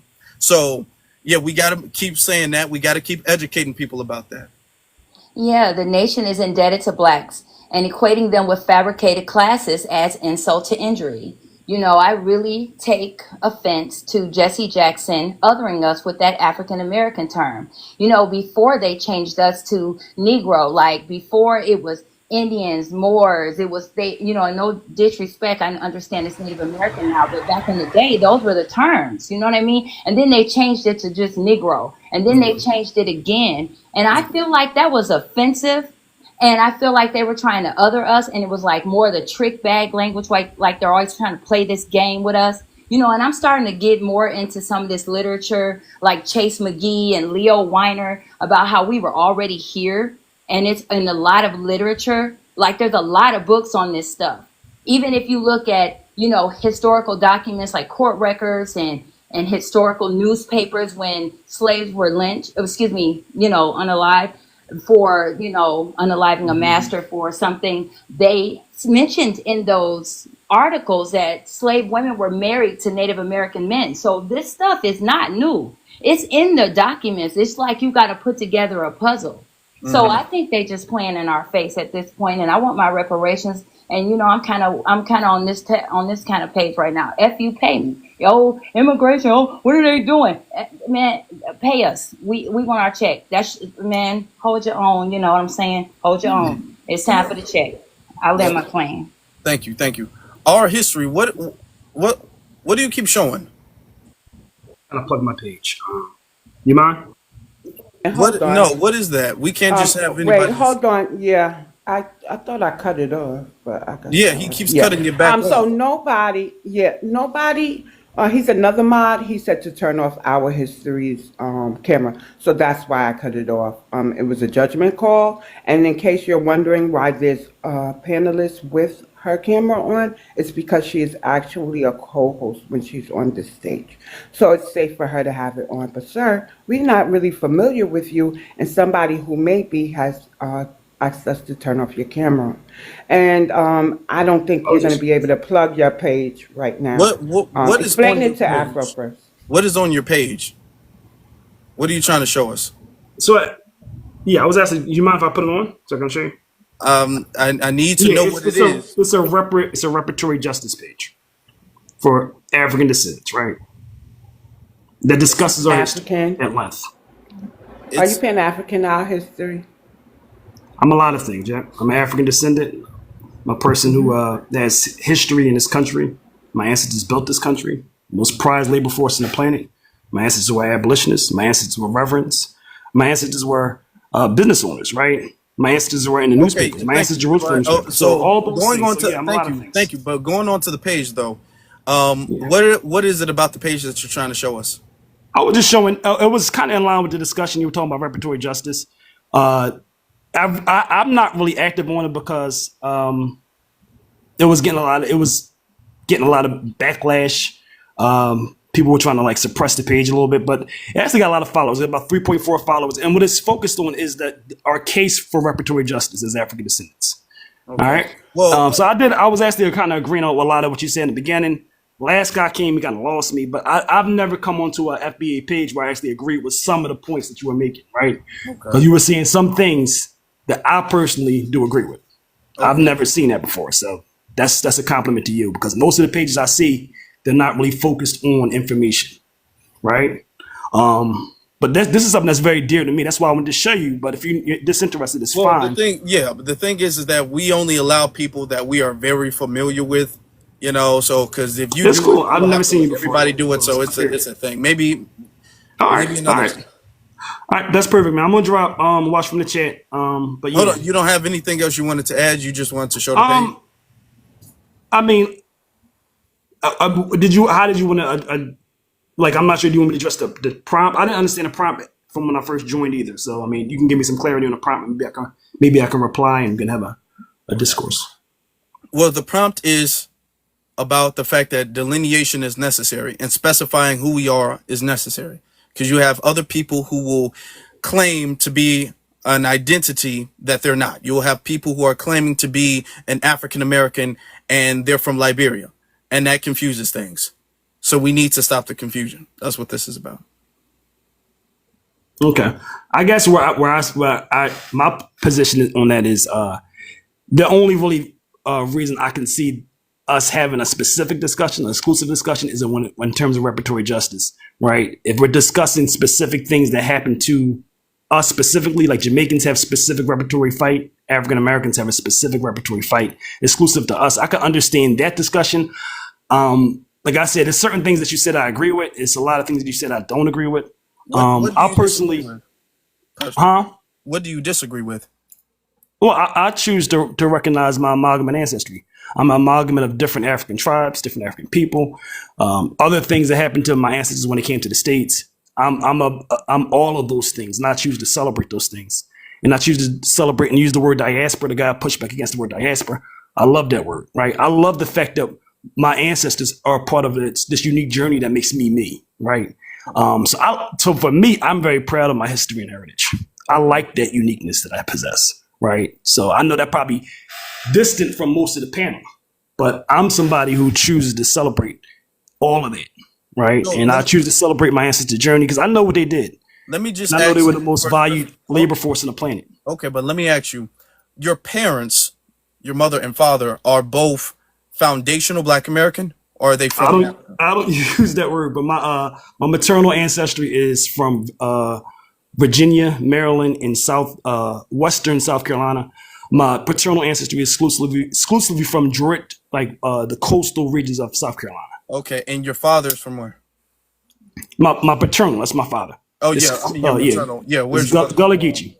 Yeah, so it's Your my mother father is from? exclusively coastal South Carolina. My mother is Virginia, Maryland. A lot of free people of Okay, color, some so you would be slaves. Beautiful so story. you're a part of the lineage, which is FBA, because FBA is a lineage, and you I said don't you use didn't that like term. it.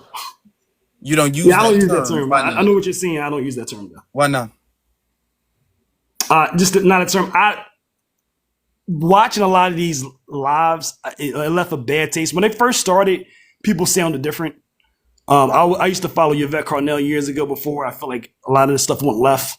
Mm. It seemed to me instead of focus exclusively on African Americans issues exclusive to them, it started to turn into just bashing immigrants and Africans aimlessly sometimes, carelessly sometimes, rather than really focus on the history, things like reparatory justice, things that are I can find value and we can learn from. I feel like a lot of these panels, and maybe this one the least, but still and yet, like a lot of the panels, a lot of xenophobia, a lot of nativism.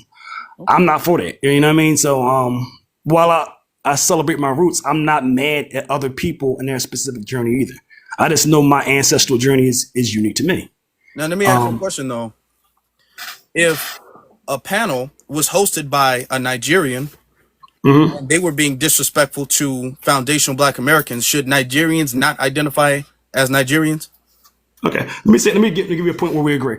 So a young man came up here earlier and he said, "You asked that you need to pay homage and respect to the people that came before you." I think all of us need to pay homage and respect to the people who came before us, especially in terms of civil rights, especially in terms of kicking the door for certain things and making us privy to certain things that we other generations didn't have. So that's an important thing. Everybody should be paying homage to those people. Mm. Us, people of African descent, in the country, people who are benefiting off of that. We're all benefiting off of that. So to me, that was a point that I probably would say I probably understood why you push back. I do think all of us should pay respect for the people that came before us, the Okay. pioneers and Now, the trailblazers. if a Nigerian, I'm gonna repeat the question. If a Nigerian hosts a space and says that they don't owe any respect, they do not owe reciprocity, they don't owe camaraderie, they don't owe any respect at all, do you feel like other Nigerians should disassociate with Nigeria because they don't like what a Nigerian is saying? The other, they should. I'm not sure your whole hypothetical scenario, No, brother. because you're saying that you don't like the term FBA because you've seen panels where you disagree with some of the hosts and the speakers, right? So I'm Hmm. saying because you disagree with certain people who are FBA, you don't like the term FBA. So if a Nigerian disagrees with another Nigerian, are they not Nigerian? Should they uh, distinguish themselves and disassociate from Nigeria? Yeah, Because they choose to if they choose to call themselves a. the reason You I'm might. saying this is I'll be because quiet. the reason I'm I mean, saying this is because there's a lack of consistency here. All no, right. for me, I'm Because totally it's consistent. almost as if, hold on, brother. It's almost as if you're treating foundational Black American less like a lineage and more like a group. Yeah, And I'm saying if for we're me, going to keep yeah. everything the same, then everybody is going to have to follow the same things. But we keep doing this thing of, I don't like FBA because I saw this thing. Well, FBA is a lineage. You're going to see people who host spaces that you don't agree with, but that's a lineage of people. You can't disassociate from the lineage because there's a few people you don't like. So do you want me to reply? So if a Nigerian chose to use a specific word, like coined a specific term, and then they had a certain ideology that went along with that, yes, I do think it's fair to separate from those groups, right? For a Nigerian to separate from those groups. For me What personally, is like the I said, ideology of FBA? so do you What mind? Do is you the, mind if I reply? hold on, brother. Hold Do you on. mind if I Because, reply, bro? no, you're confusing me at this point. What is the Well, maybe ideology of maybe if I FBA? finish for 30 more seconds, you'll get some clarity, right? So I choose to look at these things from a historic standpoint, right? Uh-huh. So I choose to gauge it from a historic standpoint, and what I don't find is people making these claims historically, right? The civil rights movement, they all went back to Africa multiple times, right? They all raised money the Southern Leadership Conference, all these people, SNCC, raised money to go to Africa, to pay homage, to look at what was going on in Africa, to find out. Actually, it was inspired by Ghanaian independence. I mean, actually, the Ghanaian independence leader was inspired by Black Americans. He went to a HBCU. He saw Black Americans, and that was the initial inspiration. I think these things mirror off each other. So for me, I think I see the connectedness in these stories. Okay. Kwame Nkrumah went to a HBCU that reshaped his ideology, which reshaped Africa to some degree. Okay. Right? Now we're So moving. for I me, need all to these stop The you. things. plot, brother. We're moving Hold the on, plot. history. Afro Elite, did you ask a question? Did he answer it No, I yet? was Thank just you for about to gifting. ask again. I'm about to ask again. You said Okay. FBA has a certain it was coined and it has a certain ideology.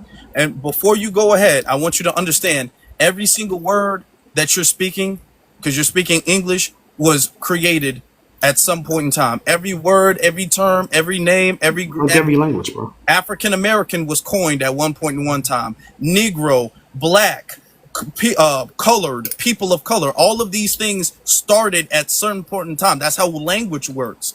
Yeah, So to and say we it was also voted coined, for those terms too, hold on, historically. I'm saying to say it was coined doesn't take away from its legitimacy because it with that argument in standard, no word has any legitimacy at all. There was a point in time when people who are calling themselves Nigerian were not calling themselves Nigerian. There was a point in time when the continent of Africa was not called Africa. So every single word starts at some point in time. Every term, every word starts at some point in time. So it doesn't take away from its legitimacy. But you're saying that there's an ideology with FBA. So I'm asking you, what is the ideology? Because Yeah, FBA is a lineage. So what is the ideology? yeah. So a lot of your panelists came up and they said it, right? We are not Africans. We have nothing to do in Africa.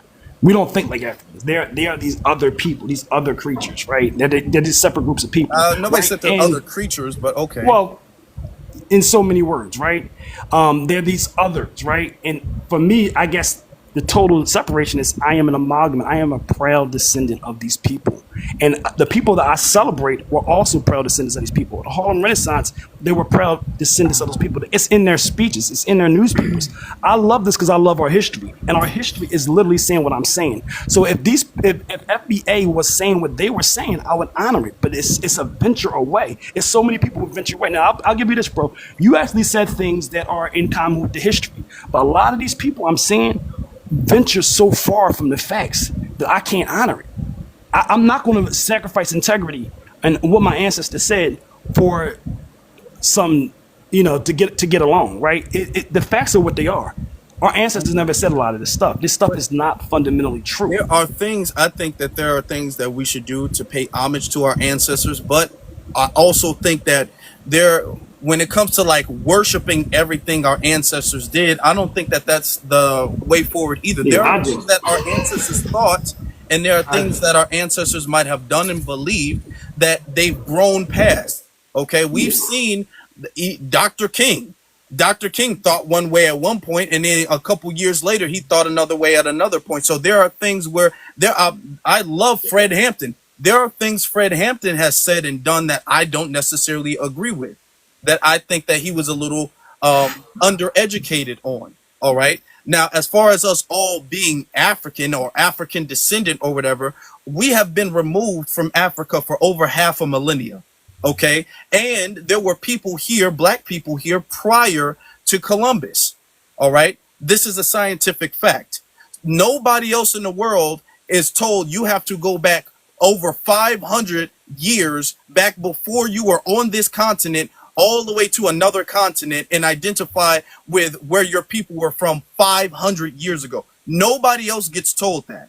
Only No, we that's a are the choice. only That's a people who choice. gets hold on. We're the only people who get told that even though we built a country here, we gotta identify with a country that we may have been from, a tribe we may have been from that doesn't exist today 500 years ago. Yeah. So it's more effective. Okay. And our primary identity is American. Our primary identity and heritage is in this country. All right. So that's why we're saying that. This is not to disrespect the continent, but our primary identity, mine, my parents, my grandparents, their parents, their parents, their parents, their parents, is in this land.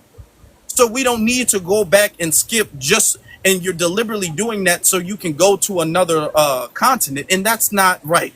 Because What? what that is also Do you doing is mind if I that's speak for also, myself hold in on, that brother, regard, bro? hold on. What that is also doing is that is also disrespecting by overlooking all of the contributions that our people did to make this land, to build this country, to fight for the rights and the laws. So by overlooking that, you're disrespecting your closer ancestors. So no, I mean I can speak for myself, right? So let me just give you a parallel, right? Now, like after that, I'll just Yeah, leave it on a peaceful note. I'm gonna give you a good 20 something seconds to land, then we're gonna move on. Yeah. So we don't do the Europeans don't have to delineate from Europe, right? French people don't have to delineate from France. Italian Americans don't have to delineate, right? They can recognize their roots and also recognize their very unique American identity. And I don't see why it has to be this disparaging. I don't see any other group disparaging their ancestral homeland, and we have to disparage our ancestral homeland like it's a badge of honor.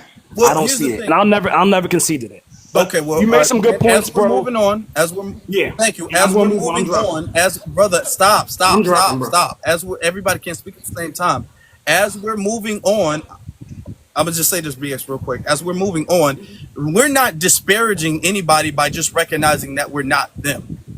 That's not disparaging anybody. That's a gaslighting tactic.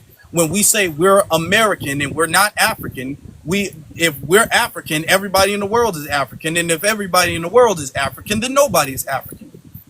So by saying that no, we're a different people who have a different culture and a different heritage, that's not being disparaging. That's not being disrespectful. That's not dissing anybody. The reason why Italians, they recognize that because they didn't have an ethnogenesis. We had an ethnogenesis. Italians, French, Irish people, they didn't have an ethnogenesis. They immigrated. They're immigrants. We're not. So that's the difference. And let me just say this too, because I really dislike when people come into our spaces and say things like that. The very small portion of people that identify with FBA and quote unquote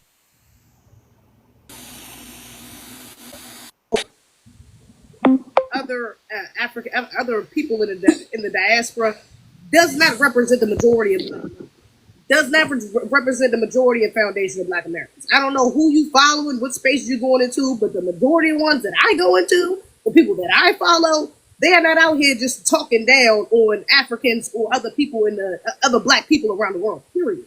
So to come in here and say that, oh yeah, I mean, I love the fact that you pointed that out. Like, okay, so if a Nigerian says something, are they supposed to disassociate with that? That's bullshit. I'm sorry.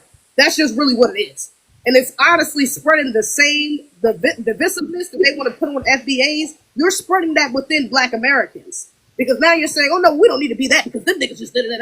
It's like take the ones who they are, because I understand the brother was taking a little bit far. You talking about they bringing roaches over here and they dumb as bricks, something like that. He was saying a couple things. I'm like, bro, that's a bricks. I get it. But at the same time, we've been on this panel for what, an hour now? Nobody has said anything outside of it. You was talking to the brother. You was talking about tethers when you were talking to that one brother called his parents losers. You're talking about the people. Hello.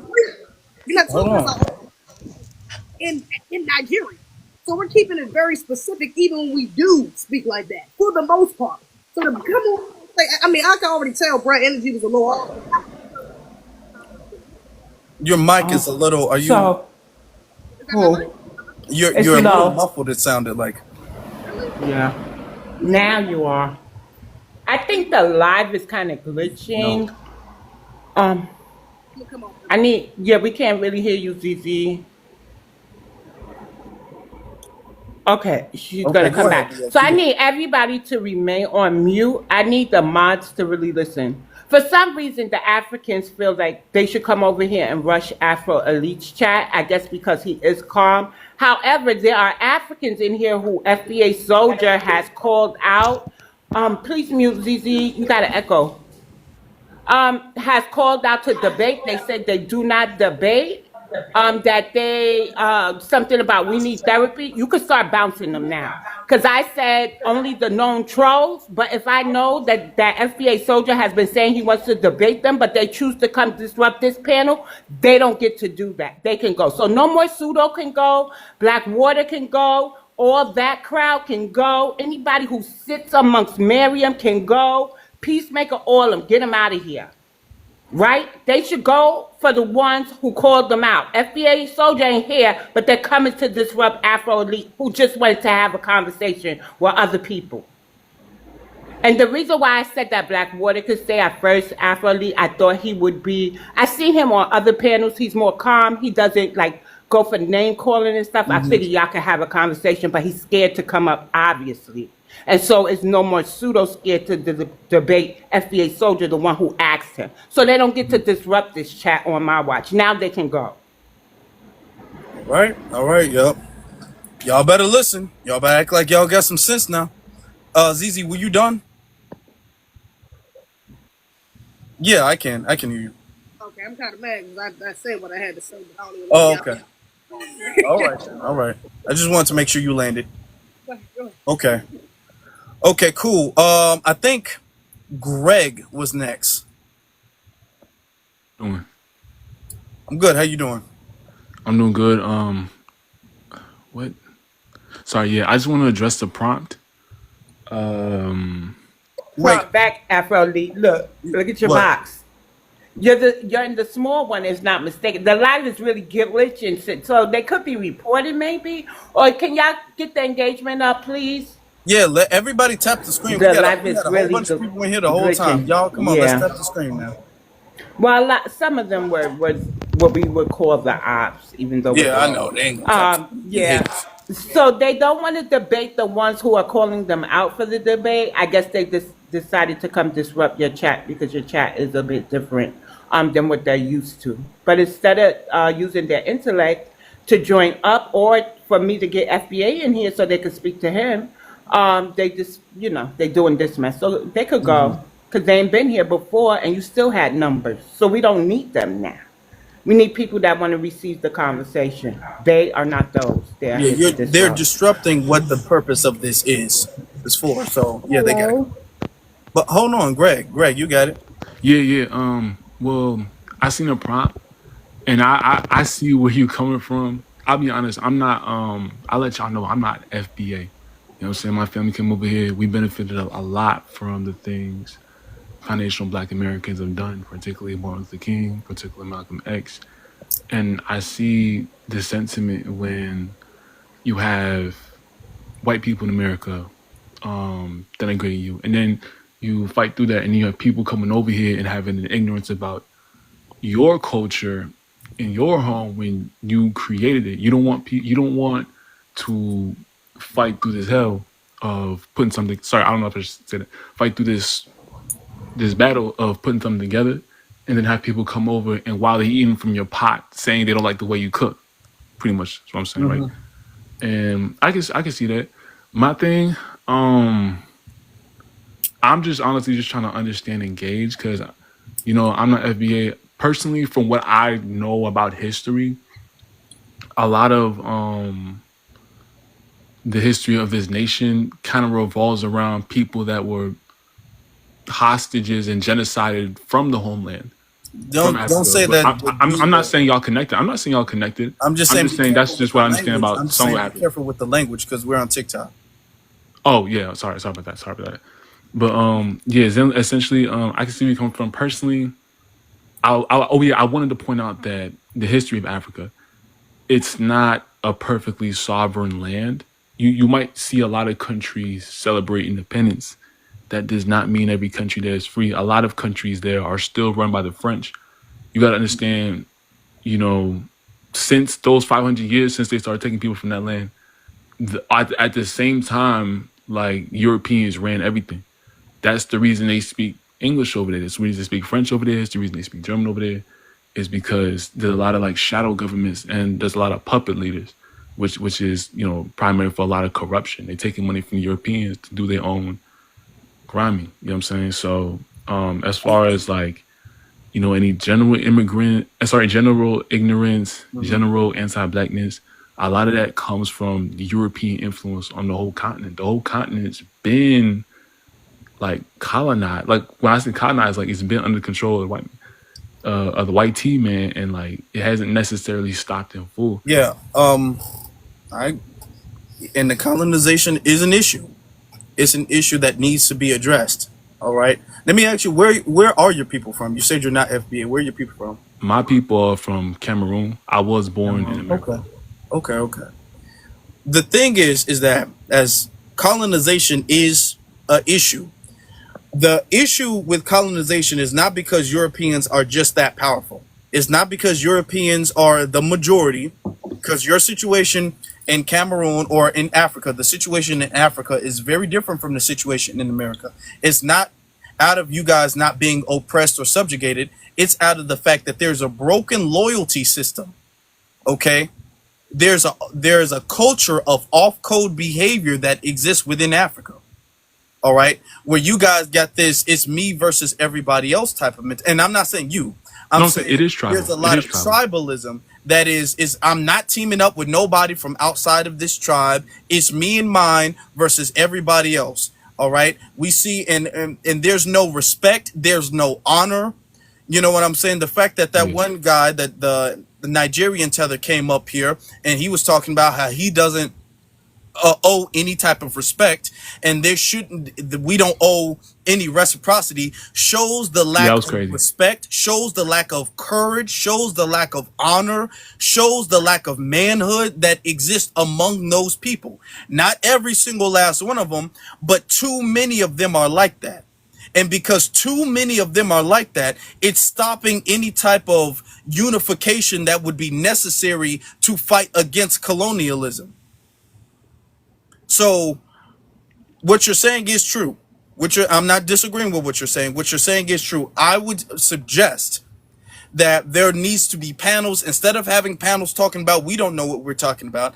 The Africans, they need to have panels talking about what they need to do and how they need to get rid of the tribalism and how they need to develop a culture of respect and honor so they can fight their oppressors instead of coming in our way. I'm not saying you're doing that, but I'm saying that would be the solution for them.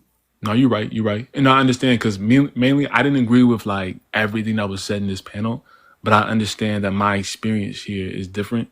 And I really did want to like listen for once, you know what I'm saying? And just try to understand where you're coming from, because I understand it's a whole different level of trauma. It's a whole different level when your family's been here. Some unspeakable stuff those certain people, the white tea people doing, you know what I'm saying? Some unspeakable things, and just hearing about them. I can't imagine walking around this land while that was actually going on. So I just try to understand, and I see this thing and that thing. I don't want, because I've seen what different groups of black appearing people, I'm gonna say, because I've seen how it tears apart like the homeland or Africa. I don't really want to see the same thing happen here between different groups of, I would say, collectively black people.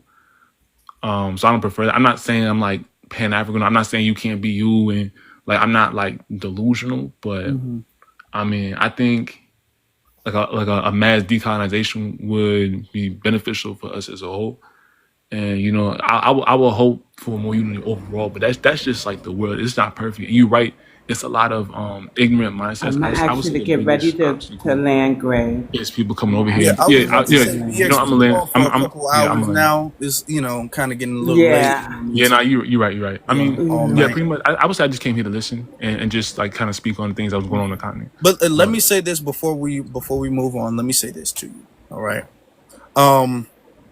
As far as the unity and all of that stuff, the issue that we have and this isn't just with the diaspora, this is with all other immigrants, whether they are Hispanic, Asian. We were just having this conversation about ICE and the Hispanics calling us for help, asking us for help and all of this stuff.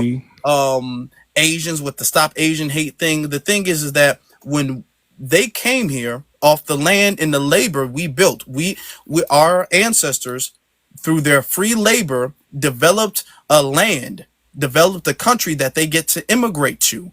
So they get to leave their country and immigrate and have an opportunity that they didn't have in their own country. All right.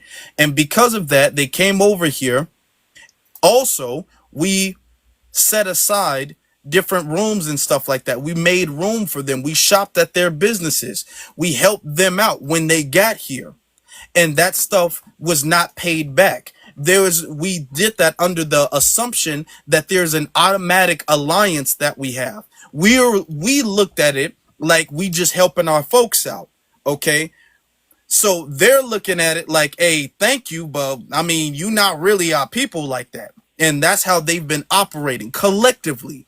That's how they've been operating. So it's gotten to a point where over generations, we've been dealing with this with all different immigrants. Okay. Where we've been making sacrifices, putting forth laws, advocating for their groups of people, advocating for their resources, fighting against oppression that they've been going through uniquely. And then they turn around and be all like, I don't really know you like that. You know what I'm saying? And then when they need some help, it becomes, hey, we all in the same boat. And at this point in time, we're saying, well, clearly we not all in the same boat because y'all ain't been acting like it. So we gonna mind our business and you gonna mind your business. And people are not used to that. So as far as the unity is concerned, you have to go back to the first domino, because this has been a domino effect. So you got to go back to the core of the issue. And the core of the issue was that too many of the African and Caribbean immigrants came over and said, I'm gonna do me. All of this unity thing, I didn't come here for that. Not every single one, but too many of them collectively said, we're going to have our own little Haiti town. We're going to have our own little enclave where we do business among each other. We're not going to do business outside. We're not going to hire nobody from outside of our group. We're going to stick together and we're going to do us. All right. That's the mentality that too many people came in here on. So over time, that builds up into what we have right now. So in order for things to not be so divisive, if I could use that, you have to go back to why there is an issue in the first place. And there's an issue in the first place because they came to this land on that type of time. And too many of them are still on that type of time. That's fair. So they need to be addressed, not us. And I'm not saying you're addressing us, but I'm saying that they have been the ones causing the problem, not us. And they are the ones who need to be addressed because we've been cool. We're the most easy people to get along with. Everybody in the world knows we are the easiest people to get along with. We are the easiest people to make friends with. We are the easiest people to fight along. We are the easiest. We're the most friendly. We're the most, got your back loyal group of people the world has ever seen. And is at a point in time where we're all like, okay, we're not seeing the same loyalty. So we're done. So you got to go back to the source of the issue.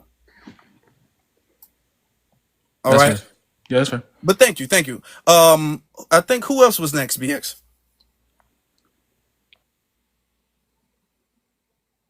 I've been in these comments. I Okay. think it's Deli Pool. So I'm gonna just say this to the chat. If the comment section gets out of hand again, no tea, no shade to my foundational Black Americans, but I'm gonna turn off the chat because they're not coming up. I'm gonna turn off the chat until it calms down, and then we'll turn it back on. I'm wondering if they think that we are the ones who denied the slave trade, because usually that's what No More Pseudo, that's who he kind of debates. And so that's why it's wrong to make an assumption. And that's why I tell everybody there's two. I'm not saying that's what he's thinking, but that's who I usually see him debate. People that deny the slave trade and swear that they are indigenous. So he kind of walks them down on their genealogy. So I'm wondering if he made an assumption about your room, or if he's feeling left out, the Africans on the whole, because we have sat with the American Indians as opposed to just sitting with the African. Well, he missed that one. So I don't even know why they rushed the chat, but I don't like that because this isn't that platform. That's not what you're building here. And I did invite Blackwater up. He would not come up. Okay. And he's supposed to be their elder or something If to he have wants this to come up, he conversation can. with you. He can. Okay. But Hey, him not coming up proves his point wrong. It proves his point Right. incorrect. If you can't stand on your point, then you really know that your point can't be stood on. Then you really know that your point is wrong. Okay? Because otherwise you can stand on it then. I'll let you come up if you want to come up. BX has invited you. You don't want to come up. That shows something. Hey, Let's what's get up? you. Who did you say was next? I was saying deli pool. Deli Pool. Okay. Hi, you I'm gonna just guys. turn it off for 2 seconds. Hi. Hi, go It was, ahead, Deli. You're returning panelist, right? You was just here the last live. yeah, and I hope I wasn't very like deep about the conversations that we were having. And I might reiterate a couple of things that I stated prior to when we were on there. But I feel like as if for me, I can't speak for anybody else, but for me, I'm closing myself off. If you're not Black American, you have to do what you have to do. And the way that they come with an individualistic mindset and want to sit there and say, and I don't think people understand when they sit there and say that you guys are xenophobic. I think I need you guys to understand or to define the word that is xenophobic. What is it about it that is xenophobic? Or when you're talking about colonizers, you guys are the new colonizers and things like that. One of the key points is I come to another country, I take funds or financially gain from this country, and then I send it back home. That is a form or one of the key points of colonization. So I need people to stop using these words in which they do not know, because it is very much so frustrating to hear them to keep saying these things. And this is just what I feel. Okay, well, we're going by the definition, which means no feelings involved. Denotation. If we're going by connotation, it is what you feel Mm. is what that definition allows, what you feel that that definition belongs to. I can put it here and I can put it here. I need you guys to stop, not you guys on the panel, I'm so sorry, but for people to stop sitting there saying that, well, I feel this and I want this. What are the facts? We have helped in my 33 years, and my mama being Black Panther, and my grandmama being in civil rights, and all of that before me. I am not playing around. I have always been doing this. And what have y'all done? Sat back and relaxed. And then y'all sit there and say that we are lazy because you took on that white supremacy act and then want to sit there and be like, well, y'all need to sit there and do this. This is all of our fights. And I'm so sorry to say this, but I feel like y'all are leeches. Y'all get here, y'all leech off of us, then say, suck everything out of it, and then say, well, I'm done. Well, go on, and you go on to massa. You sit there and say that, hey, yeah, you are the pride, you are the gold, and that's built in shit, but it is in gold. So we're gonna go right to you. Because if I'm not mistaken, y'all act like dogs that go outside without protection and flee your country. But we are the one that is the problem. We are stating that this is the problem. We have always stated who our enemies are. But you guys want to sit there and go down the docket and say that, hey, at least I don't have that problem. At least how I don't have that problem. Allow me to perpetuate it. And I do mean racism as in y'all do. Y'all are racist because y'all do have the backing. Y'all do have the support of white supremacy because they would rather sit on their chairs and watch you on a leash that they have let go attack us than for your own people.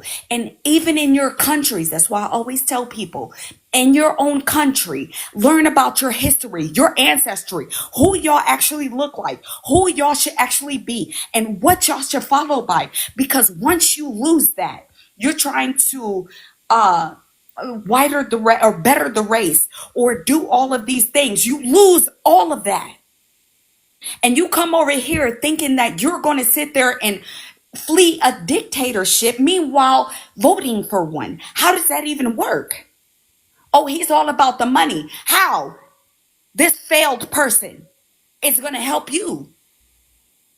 See, what we did was vote as the community or as a collective, which is the United States of America. We want to see it prosper in a certain way because, yeah, if y'all gonna sit there and kidnap us, if y'all are gonna sit there and do all of these things, it's up and it's stuck. It is what it is. So now we here and we gonna sit there and I want to see a better place. Y'all sit there and be racist or y'all perpetuate the racism. They don't even have to do the work. They're so nonchalant with it and they act oblivious to it because they don't even have to do it. Y'all do the work for them. And then all of a sudden it's our problem when you are blaming us for something you and they have caused, yet it is our fault. No, baby, it's because you saw us as some mules. Back in your country, that's how you do them as.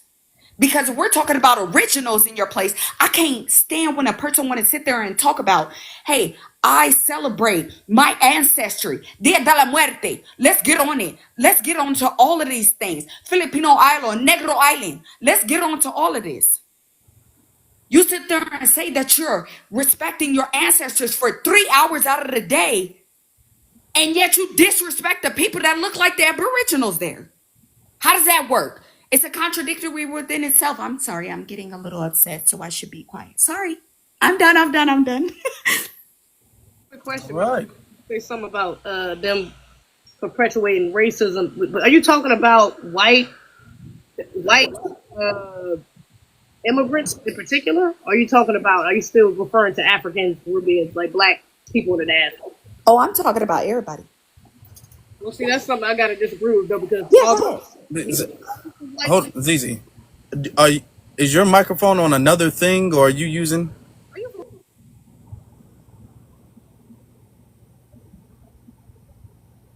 Oh, she was kind of lowered. I'm sorry. Yeah, okay.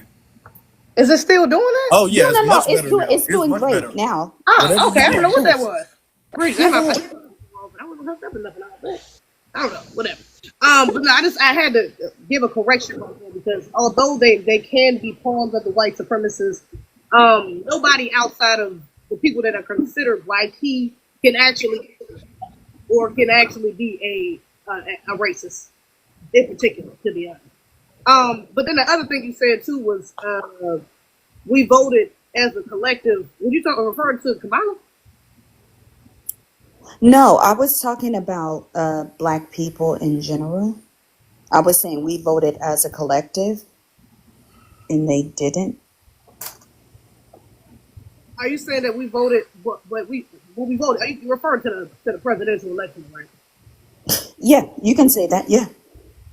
But we voted for. Do you mean we voted as a collective as far as for black people globally? We voted for Kamala.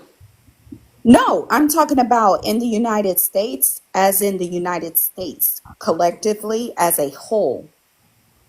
Okay, I see what you're saying. Yeah, like in the United States, because sometimes in the United States, it does affect other countries outside of the United States. But I was just saying, as a collective, we have voted for everyone's best interest at heart, and other people didn't. They were kind of like misconstrued on that. They were kind of like yin and yang.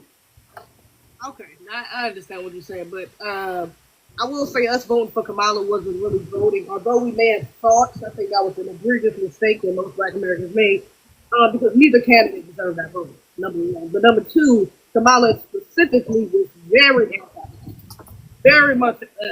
Wait, I'm sorry, sweetie. You're coming in and out. I'm sorry. Sometimes that happens when, like, you are on the phone or something like that, or you were listening to music, or there's another app open that uses your microphone. I turned. See, everything, it sounds great right then. It sounds good now. Yeah. Okay, yeah, it sounds good. I'm I don't so know. sorry. Go ahead. No, I was just saying that I think that was an egregious mistake that Black Americans made voting for Kamala because neither candidate deserved that vote. But her in particular was a sheep in wolf skin. I'm sorry, a wolf in sheepskin, and she pretended to be a foundational Black American. She pandered to foundational Black Americans, and she was ultimately very much anti FBA, very much anti-black in general. To be honest, her lineage comes from that as well. We get into the whole caste system of India, but yeah. So that I just had to clarify those two things. That's all. That was we're Ooh, I would black people have to can't be deal. racist, I would and have we to voting for challenge Kamala you. was a terrible decision. Yeah, I would have to challenge you on that one because if you say both of the candidates, or do you agree that both of the candidates were the same? I believe, yeah, there's two sides of white supremacy. They was both represent each side of white supremacy, red and blue. Okay, can you give me examples before I say anything? Meaning, well, Kamala straight up came out her mouth and said she's not doing anything specifically for black people.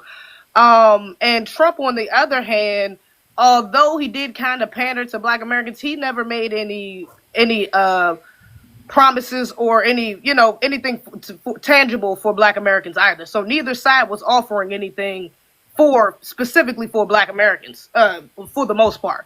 So they Okay, was playing the same game, just in different ways. So when Kamala came out with, or VP Harris, came out with the thing of $30,000 or $25,000 for either black businesses or business owners, and as usual, like just everywhere across the board, when she stated that, hey, we were going to get more police protection. I was in California. I'm still in California. So I know exactly what she did. She did not arrest a whole bunch of black men, quote unquote, as a lot of people would like to still run with that negative Narrative. narration. Yeah, narrative. Sorry. But she did not do that. She was trying to help people. So I do not think that they are two sides. This is not a coin toss. My mind was already made up, but I do understand how you would say that, oh, she tried to play into that. She is not a foundational. She is biracial, and she tries to go in between, like, hey, I am this, I am that, and what she accepted in, or what she accepted in other, and that is what her thing was. But it was also about women, their overprotective rights, or their bodily rights, their autonomy, and things like that. What she also said was, you have house and you have children, and you can get an exception on these things. They are not two sides of the same coin, sweetie. I'm sorry. You're adding Well, 10% to a what you nine, just and named wasn't really. equating them. We Hold on, One hold on, minute. hold One on. minute. You are equating them to a 50. They are equal. They are. You're getting a little passionate about something that we've discussed many times before. The election is over. Trump is the president. Kamala may be lucky if we even think about putting her in next term. You may live in California, but you are out of touch. She said she wasn't doing anything specifically for black people. Black people meant black Americans, right? And then she touched our ancestors' bank. She dismantled and revamped the Freedmen's Bank. For that alone, she could never have my vote. It's questionable. When you hear Jamaican, you automatically think black, right? But however, there are Asians over there, there's Irish over there, there's East Indian over, you know what I'm saying? So he only I was had just about like to say what? that. I think it was found one black ancestor, so that's like what, a drop of black blood. Mm. So what are they? Indians. They're heavily melanated, but that don't make them black. So it's questionable if she was biracial in the first place. But you don't get to appropriate our whole culture. Oh, I went to a HBCU. I cooked my greens in the tub and had Megan Thee Stallion twerking instead of explaining how she made it through college after losing almost her whole immediate family, right? Because she really has no elders, Megan over there. How she's we don't want to see that. We're tired of that. You know what I'm saying? And then the cosplaying with the attitudes. When she's in Philly, she's trying to talk like a Philadelphian. When she's over here, she's trying to be the sister girl. Come on now. She then put a whole bunch of black people in prison or whatever you said, but she tried to take away a child from a mom, and the child had sickle cell. Do you have family that has sickle cell? Do you know what that's like? Because I had about 4 or 5 cousins that unalived from that. So let's cut it out. Kamala was not opportune for the whole black American ethnic group, but she was taking our coattails. She thought she had the Obama effect, but we're tired of that. We're tired of the pandering, and we want an actual foundational black American in office. I never said she Or did. That's fine, but I think this conversation should be over. Hold on. Yeah, I don't Afro, want to let's hear divert Let's too much. let you. I just them want to Oh, go keep in and let's just going? let do some them get their Okay. conversation. final words out on that. Okay. Yeah, I didn't want to divert too much, but I did have to call that out because I do know there's some Democratic shills that come into our spaces and pretend to be so pro-black, to be B1, I'm FBA, and to turn around and make those same talking points like, oh yeah, well Kamala was the, and it's like I gotta skirt, I gotta hold that at the door because just because we FBA don't mean we was rocking with Kamala, okay? And that's because most Black Americans unfortunately voted for her. Does not mean the sentiment was we was for her. Okay, some people it was just a lesser of two evils, which that was even some nonsense. Again, there are two sides of white supremacy. So yeah, but I digress. Well, all right then. All right. That was a good little segment. Okay, we digress for a little bit, but I think that was good because we hear stuff like that. That's it's important for us to make sure we get that stuff cleared up. All right, but yeah, no, you know what I'm saying, and that's why I kind of turned like by racial, by ethnic. I can't even really claim that because her dad isn't even fully her dad's father is her dad is mixed. So her dad is mixed, her mom is Indian. So predominantly most of her lineage comes from India, which where she was raised, you know. So you know what I'm saying? We're not gonna sit up there with the one drop rule to allow her in. We're not gonna one drop rule her or into the lineage or whatever the case is. And even if she was, she came out and said, I don't have any intention on doing anything for black people. After that, it's done. That's why I stated in the beginning, I would like to learn I'm gonna more. shout But this If I man out. was I'm wrong sorry, or Deli. something. I'm Oh sorry, no, Deli. it's One okay. moment. It's okay. Afro Elite Chief Vez. I don't know if you see me when I added you. Chief Vez is actually in the building. He's in the chat, oh, and he's been Chief. trying to say hi to you for a little minute there. Okay. Hey, what's Yeah. up, Chief? How you You doing? see him? Yeah. Oh, yeah. I had Okay. to scroll down to see him. Okay. That's a good brother, Chief Vest. Be standing on business, but Right. yeah. That's why I stated in the beginning, I Mm-hmm. told, I'm sorry, but Zizi or Zeze. ZZ. Um, ZZ, okay. And she That's loves why. that tea. I don't know what is in that tea. She Zizi. been sipping I that tea needed the some. whole. God, Oh But my hey, my it's God. good. It's good. It's getting good. She But paused it. She went to go get some more. I'm like, damn, it make me want some. I'm sipping on this water right here. She got the tea thing out the cup. I'm like, okay. that's why I asked, because sometimes I do not know. That's why I was saying, hey, I can list out the things that I do know, but if you would allow me to be informed on these things, I'm not trying to attack. I can only approach it in a certain way and what I can comprehend or the things that I know. I'm not trying to sit there and overcompensate or sit there and say, hey, this person is this and that's the best. But Trump definitely wasn't in my bingo card. But I can only state that. And if that is how you guys feel and you guys list out examples as well as facts, so that is just what I would like to learn. I'm not trying to attack. I'm not trying to build something in the backboard or have something in front of me to shield myself. I was just trying to learn. Okay. Thank you. So It Well, was your now tone we for had that me. conversation. I I'm think we can sorry. put that to bed. You know what I'm saying? Yeah. You know, ain't no hard Um. feelings, ain't no it's okay. tension, No, ain't nothing. So no, we there's putting no that No, to it bed was and we problem. for I moving. just me. wanted to reaffirm. No, it was after Zizi gave her submission and she came back. She came back.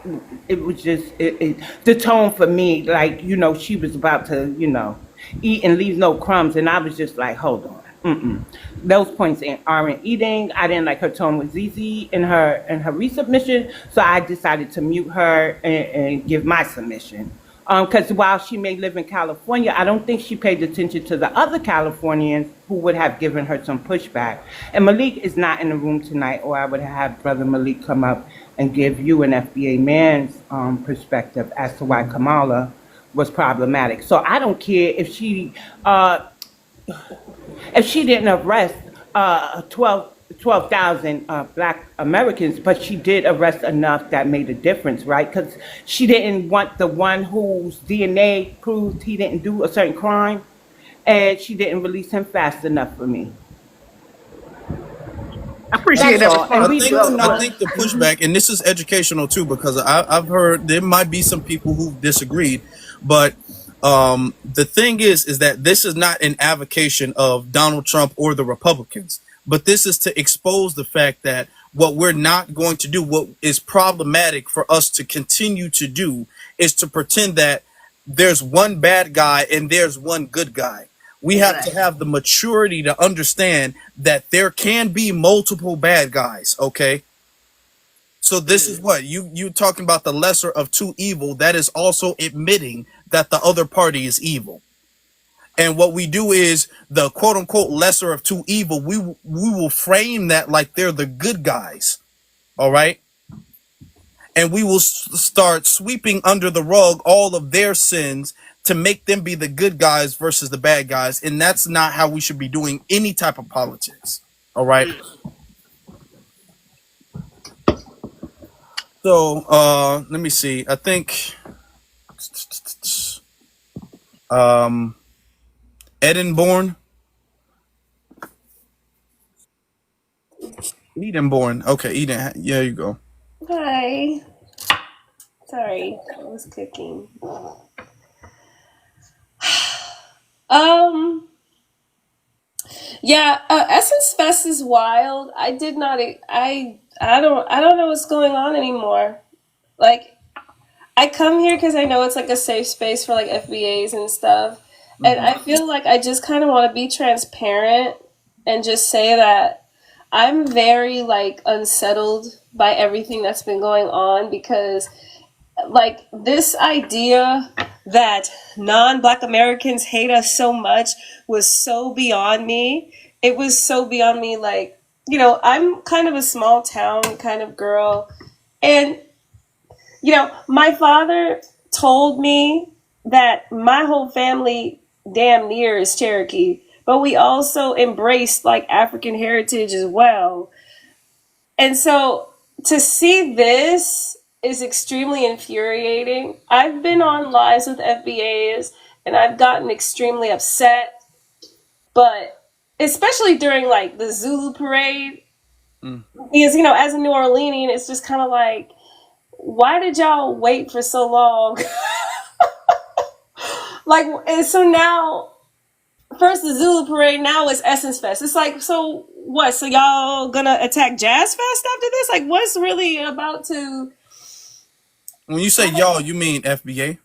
No, not FBAs. I'm talking about like non-black American, like non-American black people. Okay. It's like, why? Ew, this is very disturbing. Like, I really don't like seeing this. It's really disgusting. I've heard Africans and like Caribbeans say the most degenerate stuff about us to the point where it's just like, I want to not really deal with them either. I don't want to deal with them anymore either. Cause I've been through it. I've seen too much. And now after this Essence Fest thing, which I'm still kind of confused about, I'm just kind of like, yeah. I don't know. Yeah, that's why we're addressing it. That's why we're addressing it. I'm gonna let somebody else. I'm gonna let maybe a couple other people up, but I'm gonna put a timer there so we don't get too carried away. So people have been waiting for a good minute. You know, let that happen. Now give them like a couple minute timer. But hey, that's why we got to call it out, man. As far as people being, I don't think this is about us hating. I don't hate nobody. And I keep having to say this. This is not personal. I'm not doing this out of trying to pick a fight with nobody. I'm not trying to pick a fight with nobody. I'm not trying to hate nobody. I want them to do well. That's why I was giving the advice to the other young man. I want them to do well. This isn't about that. But if we have a goal in mind, then we need to be focused on that goal. We need to have order to this goal, or whatever the case is. Now, everybody doesn't have the same mission I have, but for the people who are with me and who share the same mission, we have a certain goal that we're trying to reach. All right. And there needs to be a circling of the wagon. There needs to be order. We need to get some stuff straight. We need to get our house straight in order for us to reach this goal. All right. To make at the end of the day, to make the world better. All right. For us, And by making the world better for us, it also makes the world better for everybody else, because that's just what it is. So and I'm not saying you're saying this about our space. I don't think you're saying this about our space. I think you're saying this about another space. But when there's a back and forth, a lot of times people take like sound bites and things like that of an FBA saying something that might be rude or over the top or whatever the case is, and then they'll label that as this is how FBAs speak. Oh, But where they you don't go? do that same. And hold on. They don't do that same thing with Nigerian. That's why when the other guy came up, he was like, "Man, I don't like FBA because they say something." And I was all like, "Okay, well, are you gonna hold Nigeria to the same standard, or Jamaica, or Haiti, or anywhere else? Are you gonna hold them to the same standard?" And the thing I'm noticing and calling out is that foundational Black Americans get hold to this much higher standard of peacekeeping than everybody else. Everybody else gets to throw stones, and then the second we pick up a stone and stow it, now we a hate group. So we got to clear that up as well too.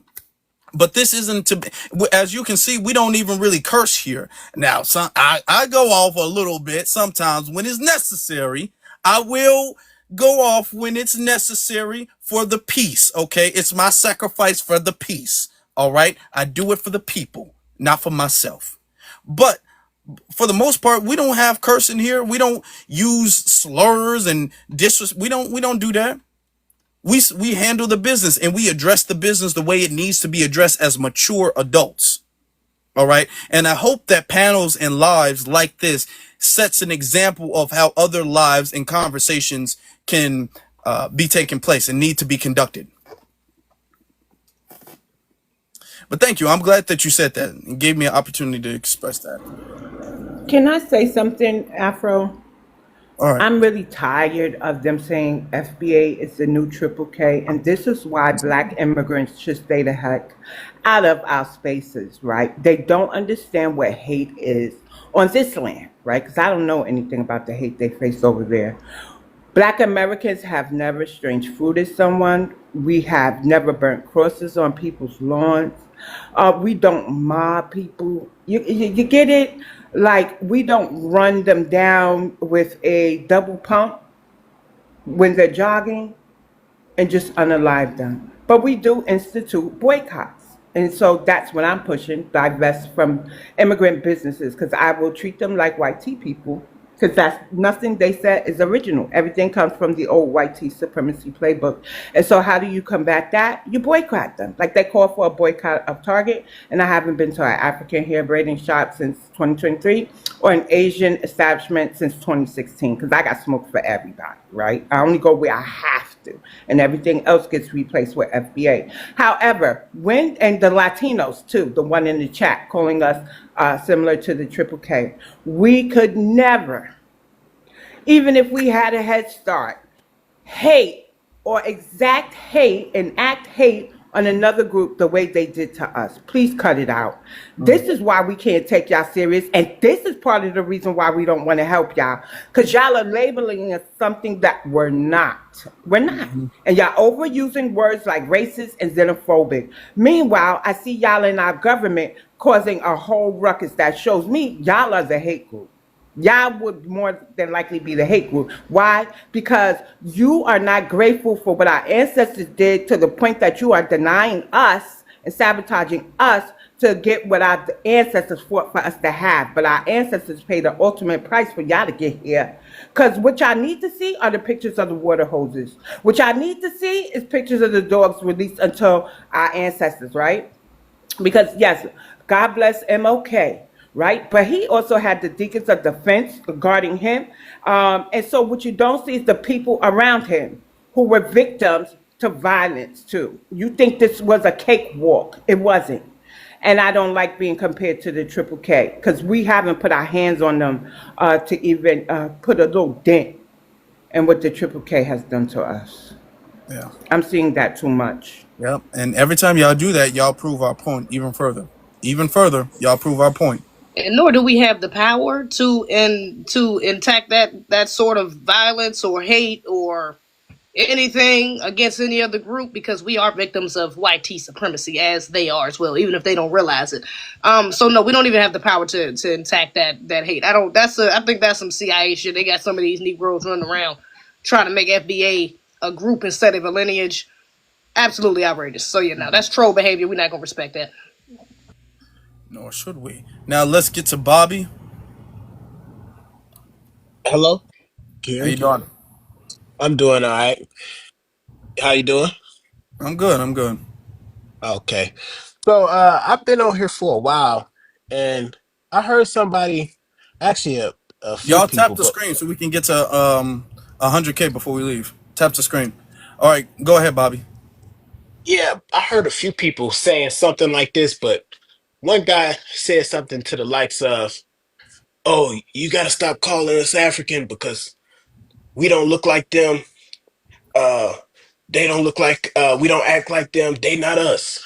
I'm like, "Okay, but I guess what I'm trying to understand is what exactly does an African look like? Because I'll say myself, I'm an NBA fan, right? When I look at Giannis Antetokounmpo, Serge Ibaka, they don't look any more or less African than LeBron James or Kevin Durant. So, what exactly does an African look like? What Well, is your race and ethnic group? Did he say that? no, I I don't didn't think he hear did. it. What is your race and ethnicity, sir? I'm African American. Right. Do your Are you a ancestors foundational black? just Because with this, the whole thing is about people misclaiming African. Are you a foundational black American? Yeah, right? my family is from Troy, Alabama, Okay. and Louisville, Mississippi. Well, for the The for the sake of time, the very I deep get you. But South. for the sake of time, let me explain this. There are, of course, because we are under the racial category as black. I know some people feel some type of way, but that is the reality of the situation. So there are Africans and Caribbeans who come over and you can't tell unless you hear their accent or unless they tell you exactly. You couldn't tell because their phenotype matches our phenotype. But to be fair, scientifically, everybody on Africa in on the continent of Africa doesn't look the same. Somalians who are Africans, they don't look like Nigerians who are Africans. Nigerians who are Africans, they don't look like South Africans. So all Africans don't even look the same. So when people be all like, well, what does an African look like? It's like, okay, now it comes off as a disingenuous type of question because not all Africans even look the same. And we don't look the same. Now, there are some people who you wouldn't know unless you asked. You wouldn't know unless you found out. You know what I'm saying? But the thing is that when people say you don't look FBA or you look African, they're mainly talking about people who look like Michael Blackston. When you look at him, you can kind of tell, like, yeah, you have your phenotype is more akin to the people who are directly from Africa. You know what I'm saying? Okay, So, I get you. I so guess that's that's why I kind of get what it kind of means. confused. I get confused when I hear people say that. Like, yeah, but thanks for clearing it up. Yeah, yeah. All right. Let's get to Jasmine. Okay, let's explain something because I don't think we went deep enough. I don't know anything about a FDA or FBA. What I do know is biblical. And I know that at the beginning of time, there were 12 tribes, brothers, You Shem. continue. Can No, you no. just tell us what your race and ethnicity is, please? Not everybody believes in the Bible. So, in technical terms, Yeah, what is yeah, your race and yeah. ethnicity? My race is African American woman. Now, if I can continue, Do your people descend from U.S. chattel slavery? I That didn't come up period? here to, I didn't come up Don't here cut her. to, Be watch. Hold on. I didn't drop her, but I am a mod, and I'm trying to get clarity because the whole prompt is about Africans thinking they're African American just because they migrated here, but that's our ethnic group. Ma'am, you look very familiar as if you've been here before, so I'm asking you for clarity. Do your people descend from U.S. chattel slavery, period? On this land, ma'am? It's a yes or no question. excuse me, And then, let me finish what I had to say, and hold then on, BX. you can ad lib Jasmine. after. Jasmine. we're asking because there are people who claim to be African American who are from Liberia and who are from Somalia. So I get, that's what we're I get it. asking I've for been clarity. listening. I've been listening. Let me Okay. explain what I need to explain. No, before you go ahead, We just don't want real a quick, Bible lesson. are you a descendant of American chattel slavery? That's I all. am I am a descendant from the 12 tribe of brothers from Shem. I am a descendant from So God's your prophecy. family I was don't know not You that can't, slave. Your if doctrine. you I family, don't hold okay, know on, let me that. listen, ask you you, hold guys on. let people So come your up here and All attack family, right, me. I hold on. Jasmine, I I don't can't get know. out what I we need to let say you because come she up, doesn't know God. That's not my fault. Jasmine, we let you come up. I was Tribes, but not Yeah, and I about not to you can't let and your talk. anybody else tribe. come up, I'm gonna be but we're quiet. asking a question and you're not answering the question. You're being difficult. Okay? On purpose. You On don't need to be purpose. difficult. I Nobody's think you're against On you. purpose. interrupting me You're on purpose. being Jasmine because we run the panel and we're asking you as the guest a question and you're being difficult for no reason. Ask the question again.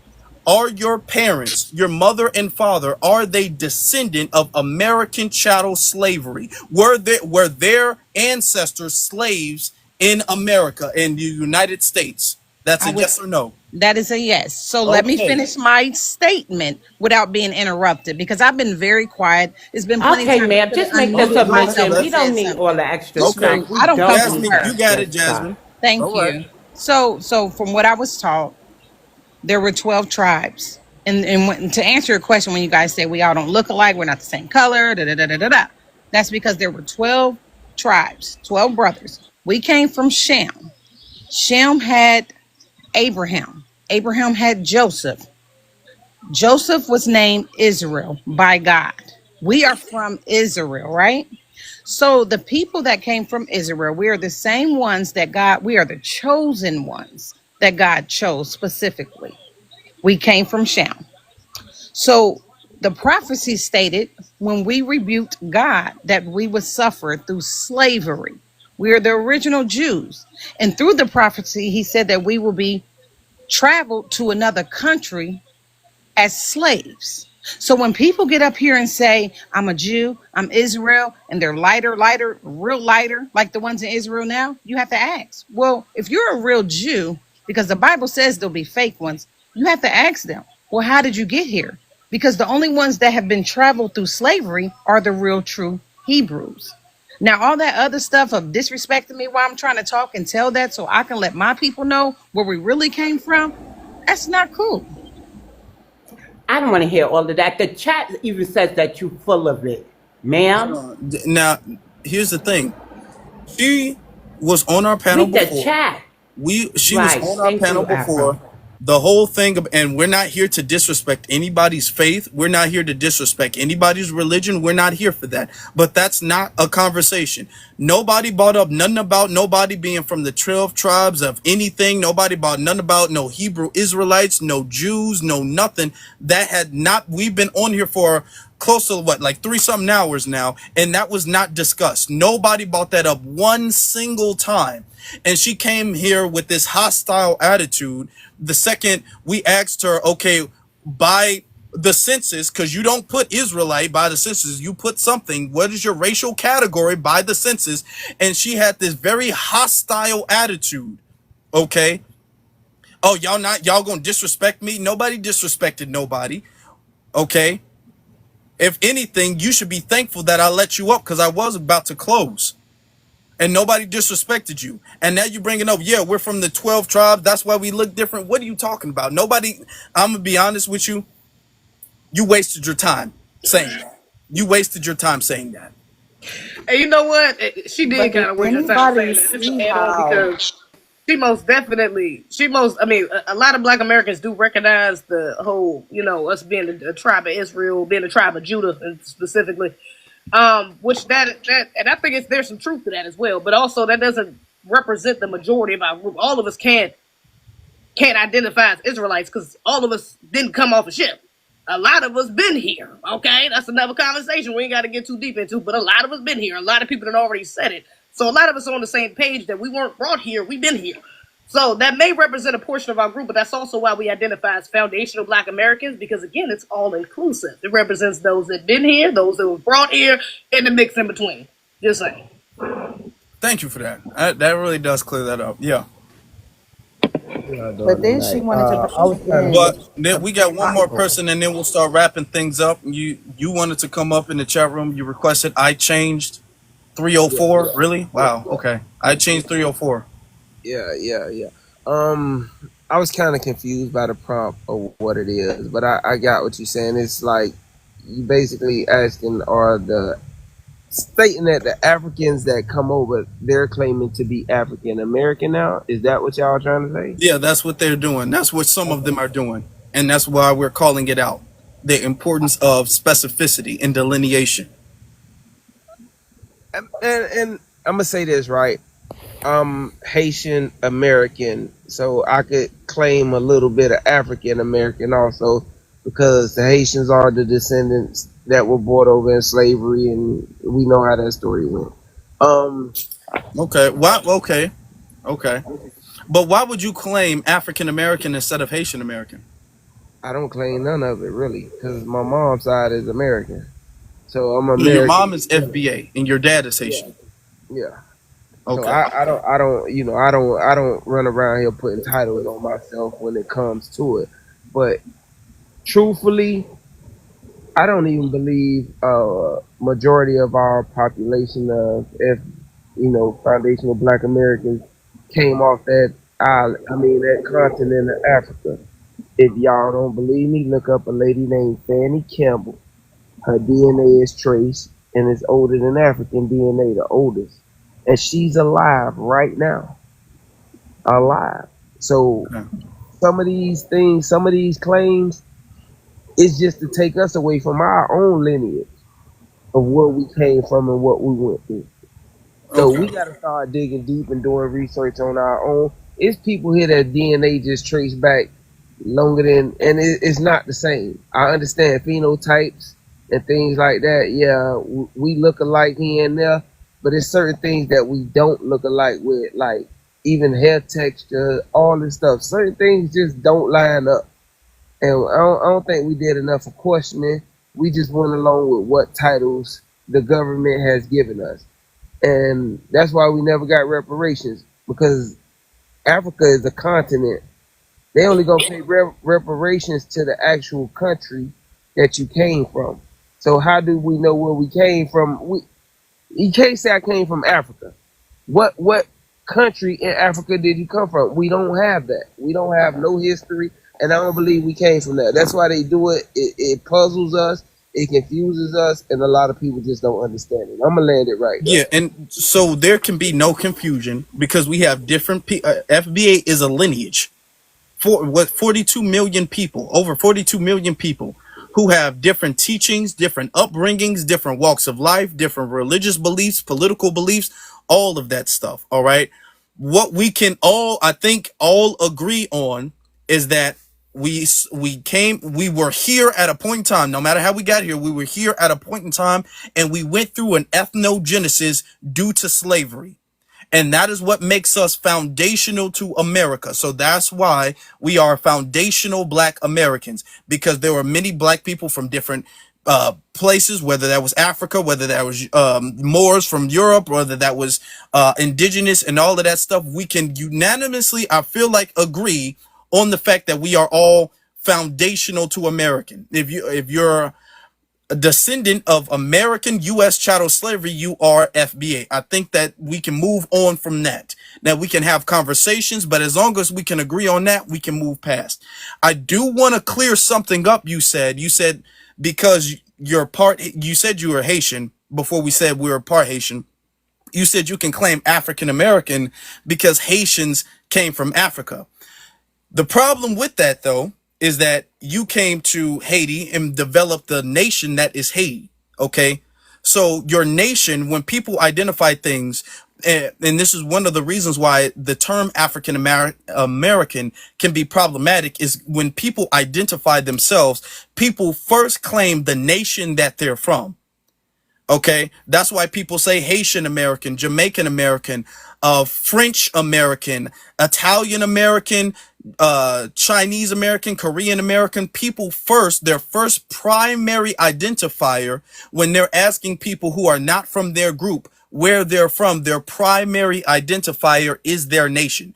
Africa is not a nation. Africa is a continent with many nations in the continent. So it's very confusing to even refer to yourself as an African American. The reason why that was done, it was really the kind of the top. It was really from the top, not a grassroots thing, but it was done because it was like, well, we don't know the tribe you're from, so we're just going to say Africa.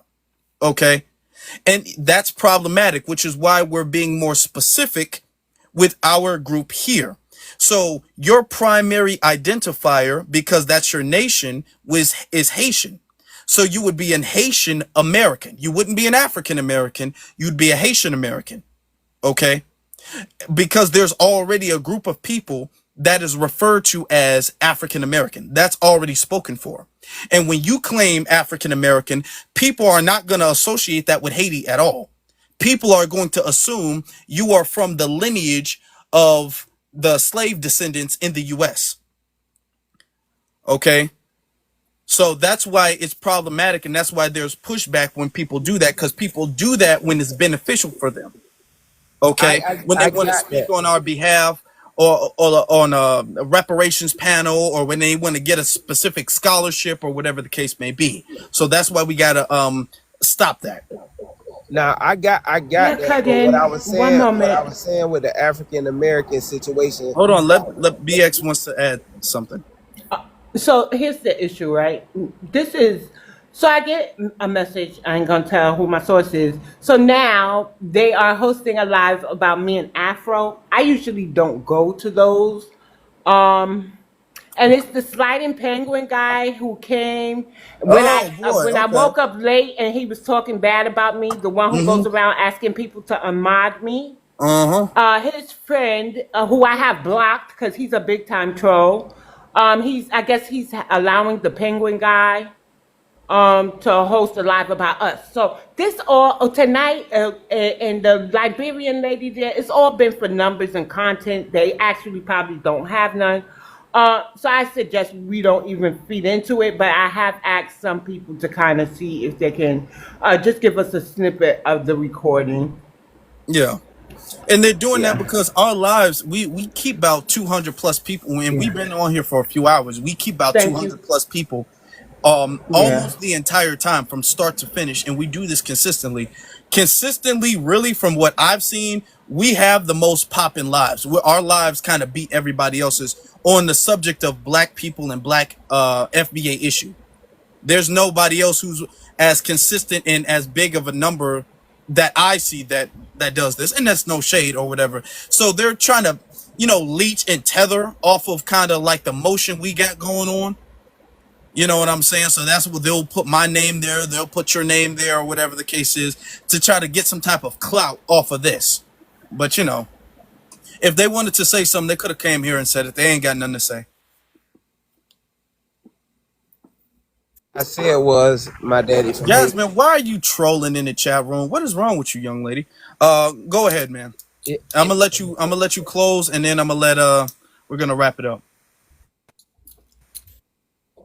So the Liberian lady has been blocking people who have been called her out for lying about your platform, Afro. Mm-hmm. So I am a highly requested mod amongst FBA. I do ask FBA to stay off of certain platforms. I do have certain platforms blocked. However, on TikTok, even if I have somebody blocked, I get to interact with them on mutual panels, right? Mm-hmm. I usually come off my mic when they disparage the ancestors or they're doing too much, just doing too much. And so for that, they get offended. Also, because I'm from New York, from the Bronx, and I talk about how it's not really as unified, it's actually segregated, and how people can live in close proximity, but conveniently, only Black Americans know they're not Puerto Rican, Caribbean, or African, even if we live in the same proximity. So I'm like a target for some, Yeah. And I try to keep Afro, because I try to stick to each content creators the way they want their panels to be. And so I don't really mod for too many outrageous platforms, right? But things go left, as you can see tonight. Afros, I refuse to allow them to come in and disrupt us because of the reach that Afro has, the activism that he does do. And sometimes I do want a calm conversation with some of these others. But when I see the trolls come in Afro, I'm going to alert you. I might even block them because they be doing too much. And for that, they're over there hosting lives about you. But I think the past few lives you had is about them needing content and about your visibility and your reach so they can have a one up or a aha amongst their people. Because they really don't have no motion without mentioning us. And I guess they're getting tired. So now you're here and I'm here with you, holding down your panel. And so now I guess they want to kind of debate you. But I wouldn't debate these fools unless they paid you. They got to throw up 3, 4, 5 galaxies, lions, dinosaurs, and all that if they want to be on the stage with you. And you're Yeah, proud. let's make this an Proud of you. You intergalactic are. Jurassic Park. Whatever they got to do, you know what I'm Right. saying? Let's. And so I want the tonight, cowboy hats and whatever they got. TikTok, whatever they do. You know what I'm saying? right. So tonight I saw Blackwater. I know that he was ran off the app previously, but he's back. But he's never been very disparaging, and I thought it could be a good conversation for you and him without the shenanigans. But he didn't accept the invite to come up, and basically FBA Soldier called out one of the people that was in here, No More Pseudo. He won't answer FBA Soldier, but he wants to come and tell you you don't have the range. So that indicates to me he wants to use your platform for his exposure. So that's why I bounced him and turned the chat off. So thank y'all for coming out. You see, it got hectic tonight, and I'm just over it because I hate when they come and interrupt a very productive live and also, an FBA safe space, which Afro tries to provide for everybody, even though he lets everybody have a voice here. Yeah, can you make me a mod? Because there's a couple people in here I wanted to block too. Jazz McKee definitely got to get blocked. She doing too much. How do okay. BX, I be forgetting how to do. Okay, no, I got it. So you got to click on. Yeah, You got it. okay, I got it. And make sure her tabs are green. Hold on. It's got to be green. Hold on. Yeah, I'm gonna let you get your last words out, ZZ. Then we'll close things up. Well, I just wanted to say, Jazz McKee, you a hater like shit. Just want to say that. I need for you to stop coming for Auntie. That ain't gonna work, baby. Anyway, but I do appreciate you having me on. I do think these non-FBAs are for sure trying to tether themselves to us. They see what we're doing. They see the movement we're making. They see the shaking of the system that is happening with just our delineation happening. And they're trying to get parts of that. They're trying to hop on the train early, trying to get up on our benefits because they see our reparations are April. They in sight. Okay. So yeah, I think ultimately that's what it is. They're trying to hop on to benefit off of our plight. And we have to be careful. We have to keep gatekeeping. We have to be careful with who we allow in our spaces. Shout out to Sinners. Because even some of us will allow the watering down or the erasure of our lineage if we don't check them as well, So yeah, we can't allow people to keep identifying as our group. And yeah, what is it? HYON. Worry about your own country. You know what I'm saying? Worry about your problems in your homeland. We got us over here. Yeah. Are you a mod? I think I just did it. I don't know. Just check it real quick before we get off. Let me see if I can block that girl. Before we get off. How do I know if I am? Hold up. Press my profile picture and see if a black thing come up and you'll see a gift, a mic, a camera. Okay. Yeah, I am. You got it. Also, Chosen, 1985 Chosen one. She wants to know if her tabs are green too. Is she in the room? Yeah, she is. But I asked her if she could mute and block. She said, yeah, she can. Okay. All right. I thought it was. I'm gonna say this to wrap things up. I'm gonna say this. If you guys want to listen to the playback, you guys can listen to this playback and all of our TikTok playbacks on the For the Culture channel on YouTube. All right. So you go to YouTube, type in For the Culture, and you can see a bunch of different playbacks that we have. We put all of our playbacks up on YouTube. All right. We also have me and ZZ, we do person, like live actual podcast episodes, and then we have different lives that we do on top of the fact that we have our own channels.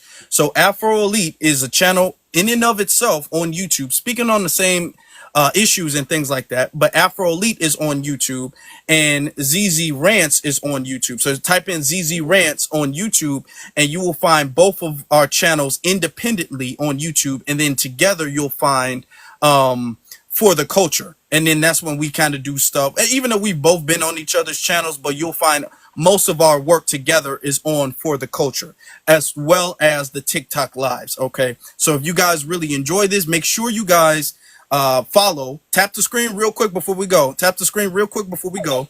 Make 200K. Yes. Tap the screen. All right. Follow so you guys won't miss out, because we're starting to get a pattern now. We're starting to get a schedule, so we're getting this stuff done regularly. So you guys follow. I'm gonna just even though I want to leave, but I'm gonna let you come up to Ask you. I didn't ask you, Afro, when's the next time you're coming live? I mean, I got a headache, and I'm like, maybe we need a 2-week break, but that wouldn't be fair to the others that respect the platform. This was just one night that went out of whack. To me, as a mod. Yeah, it did. I mean, you see, I kind of had to snap off on somebody, and normally folks don't get me that way, but if I see it cross a line, I got to get on that. You know, because I'm doing my job if I didn't. Everybody can't be handled, and this is something that we all have to learn. When you host these panels, everybody can't be handled the same way. You see, I keep myself composed. I have a cool, calm, collected composure when most of my speakers are saying things, even if I disagree. However, I can't be that way with everybody. Some people just need to be snapped off on. Some people just need to be checked right then and there. All right. They just need that fire on them. Metaphorically, we don't condone violence, but they need people to fire off on them. All right. So you can't be that way with everybody. And I'm very careful, because I understand that there's already people trying to take the lives down or whatever. So I don't go off often, you know, because I understand that the importance of image. However, we do have to understand that you got to go off on some people, because if you don't, that enables them to participate or perpetuate that behavior again, and it enables other people to do that. So by me not going off, it allows other copycats to feel like they get to do that. So you got to balance that out. You got to have discernment and balance that out. Nah, because BX don't play. When she went off on Deli, I said, damn, that's why I didn't say nothing. You got it. She knew what you was talking about. BX she will call you out. And she patient too. Look, I can tell sometimes. I can tell when BX don't want somebody to come up, and I'm all like, oh boy. I can tell. You say one thing, she getting you. She'll be quiet. She'll let you speak. But boy, if she gets you, she gets you. Yeah, she let me get right into it. All right. Yep. Familiar with them. I am. And see, a Jamaican just came in here. Is that why the other live is going on? And see, the good thing about me making my page private and that I like to read comments is that I caught him talking about, yeah, maybe they should just go home. I said, oh, he's Jamaican, but he's following me. Blocked him. And now he must have came from that other live coming in here to get some information for his people. He could tell his people they could talk all they want. They really ain't doing nothing, saying nothing, ain't stopping nothing. And their future's unsure because they're immigrants. We're not. See how that works? I land. Yeah. But yeah, you can close us out. We'll close things out. All right. Thank y'all for coming out. Thank you for everybody who gifted. Afro, you still didn't give us a date, an approximate date. She don't let me slide with them dates now. No, I noticed she's been doing that. Every time you wrap up, she asks. Okay. Yeah, this is our comfort zone. Man, let me see. Because I'm not gonna be able to do it tomorrow. Thursday. I'll say Friday. And it will be Friday. It'll be a little bit earlier than this though. Because I have class at between 6. I think it's like 6:30 to 8 Eastern Standard Time. So like if you could do a 9 o'clock evening show, maybe. Okay. We'll see. I might do it early. I might do an afternoon show again. because that was But y'all we did early some be good late. things. Cause when you say early, I be looking like morning. What does your Okay, well, morning yeah, look like? around the afternoon ish time. You know, I Like might two? start around like two, Okay. 3, yeah, something like that. That'll That's work. perfect. Yeah, that'll work. Yeah. 2 or 3, that'll work, actually. Yeah. And thank y'all for the gifts, too. I meant to say that. I don't think I said that last time I was up here either, but I appreciate that. Y'all some real ones. Mm-hmm. Yeah, Yeah. but thank you everybody for coming out. You heard it. Afro said Friday, maybe 2 p.m. What's that? Central Central Standard time is, Time, yeah, guys. Central time. So that'd be like 3 your time. Yes. So yeah, So 2 p.m. Central, 3 p.m. Eastern. Be ready. Take notes, mods. Please be here and well, I guess it'll be nice if they don't come back, but we'll see. Maybe they'll come up and debate your Afro. we'll see. That'll be a freebie. That'll be a taster, huh? Hmm. Or we're gonna charge them a dinosaur. Like if y'all want to get y'all channels popping, that's how y'all got to do it. Cause I'm not coming over there and giving y'all no free clout. Y'all not getting free clout off me. So if Exactly. Yeah, y'all as you want to should. do it, y'all can. Yeah, Exactly. you got to pay the price, and we'll do. Mm-hmm. Trust me, you'll get some clout if y'all do that. But hey, Yeah. it's up to y'all. I ain't stressing on it. I ain't trying to debate none of y'all. But if y'all want to do it, it's cool. Yeah. All right. So come bigger, stay home. Peace, love, and reparations to my foundational Black Americans. All right, peace. Peace.